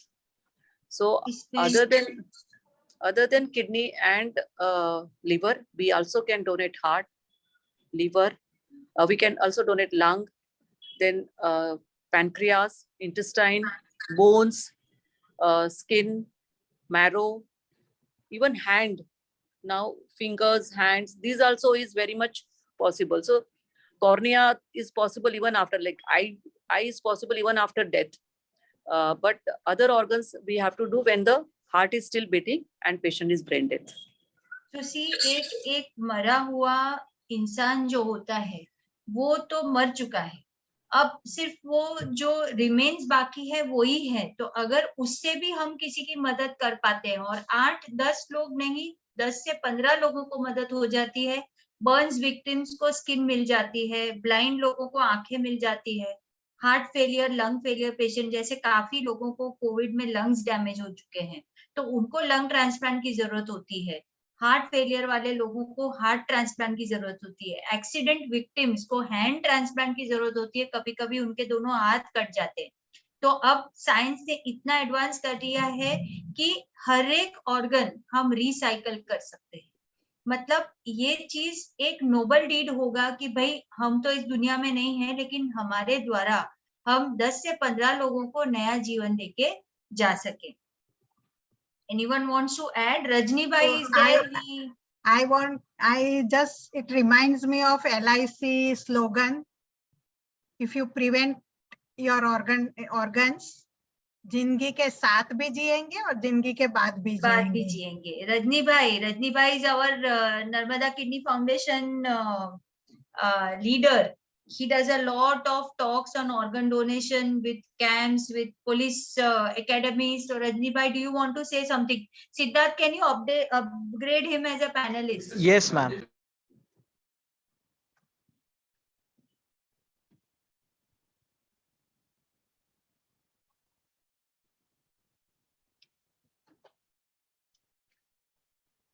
Ma'am, what is the name? Rajni Bhai Dhuwad. Okay, ma'am. RD Dhuwad, what you can see na?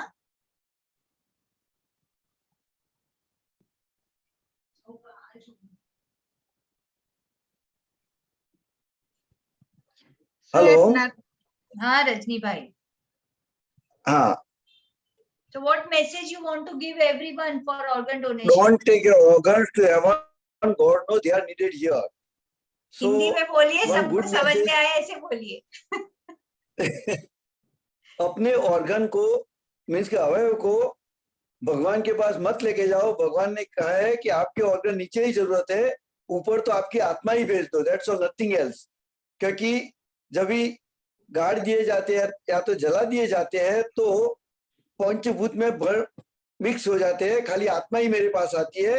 तो आप जो भी ऑर्गन है नीचे दान करके आएंगे तो आपको एक ब्रिज रहेगा, तो आप स्वर्ग में जा सकते हो. That's all. Very good, very Hello. Good. अभी इस पे कोई भी जो अटेंड कर रहे हैं अटेंडीज में से उनको कुछ क्वेश्चंस हैं? Anyways, even after this session is over, आप इजीली हमें चैट में भेज सकते हैं, ईमेल आईडीज में भेज सकते हैं जिसमें आपने रजिस्टर किया. तो आपके क्वेश्चंस को हम जरूर आंसर करेंगे और ऐसे बहुत सारे सेशंस हम 3 मंथली अरेंज करेंगे ताकि ज्यादा से ज्यादा लोग हमसे जुड़ सके और ज्यादा से ज्यादा उनके क्वेश्चंस आंसर हो सके. So I think it is 6:55. We have had a good session. हम आज के लिए वाइंड अप करते हैं. सब पेशेंट्स जो ज्वाइन हुए थे उनको धन्यवाद, एंड सब पेशेंट्स पैनलिस्ट के लिए स्पेशल थैंक यू, क्योंकि उन्होंने 2 घंटे अपने स्पेंड किए हैं सबको सिखाने के लिए कि हमारी किडनीज कैसे सेव की जाए. लास्ट क्वेश्चन चैट बॉक्स में आ रहा है, Alka Kumari ji. How long does a kidney transplant survive? Sonal, you want to answer that?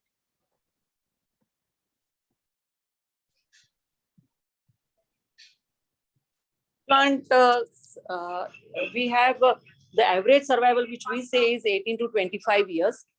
That is what the statistics say. But then it is for the patients who are 80% of them who would have 18 to 25 years. Few may have a failure much earlier, and there are so many patients we have seen more than 40 years having kidney transplant. But on an average, it is 18 to 25 years what a kidney transplant life is. It is the life of a kidney and not the patient. Patient can go for second or third transplant. It can be done up to 7 transplants. So I think you have got your answer, Alka Kumari ji. मैं अभी email address डाल रही हूँ इधर, तो आपको चाहिए तो क्वेश्चंस, जिसको भी क्वेश्चंस आंसर्स चाहिए, तो हमारा 7 बजे सेशन फिनिश हो रहा है.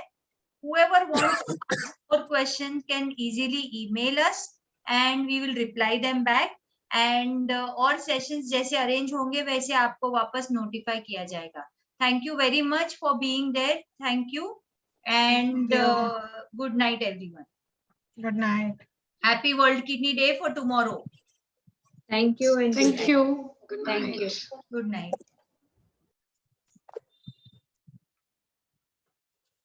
You can tell about tomorrow's foundation program.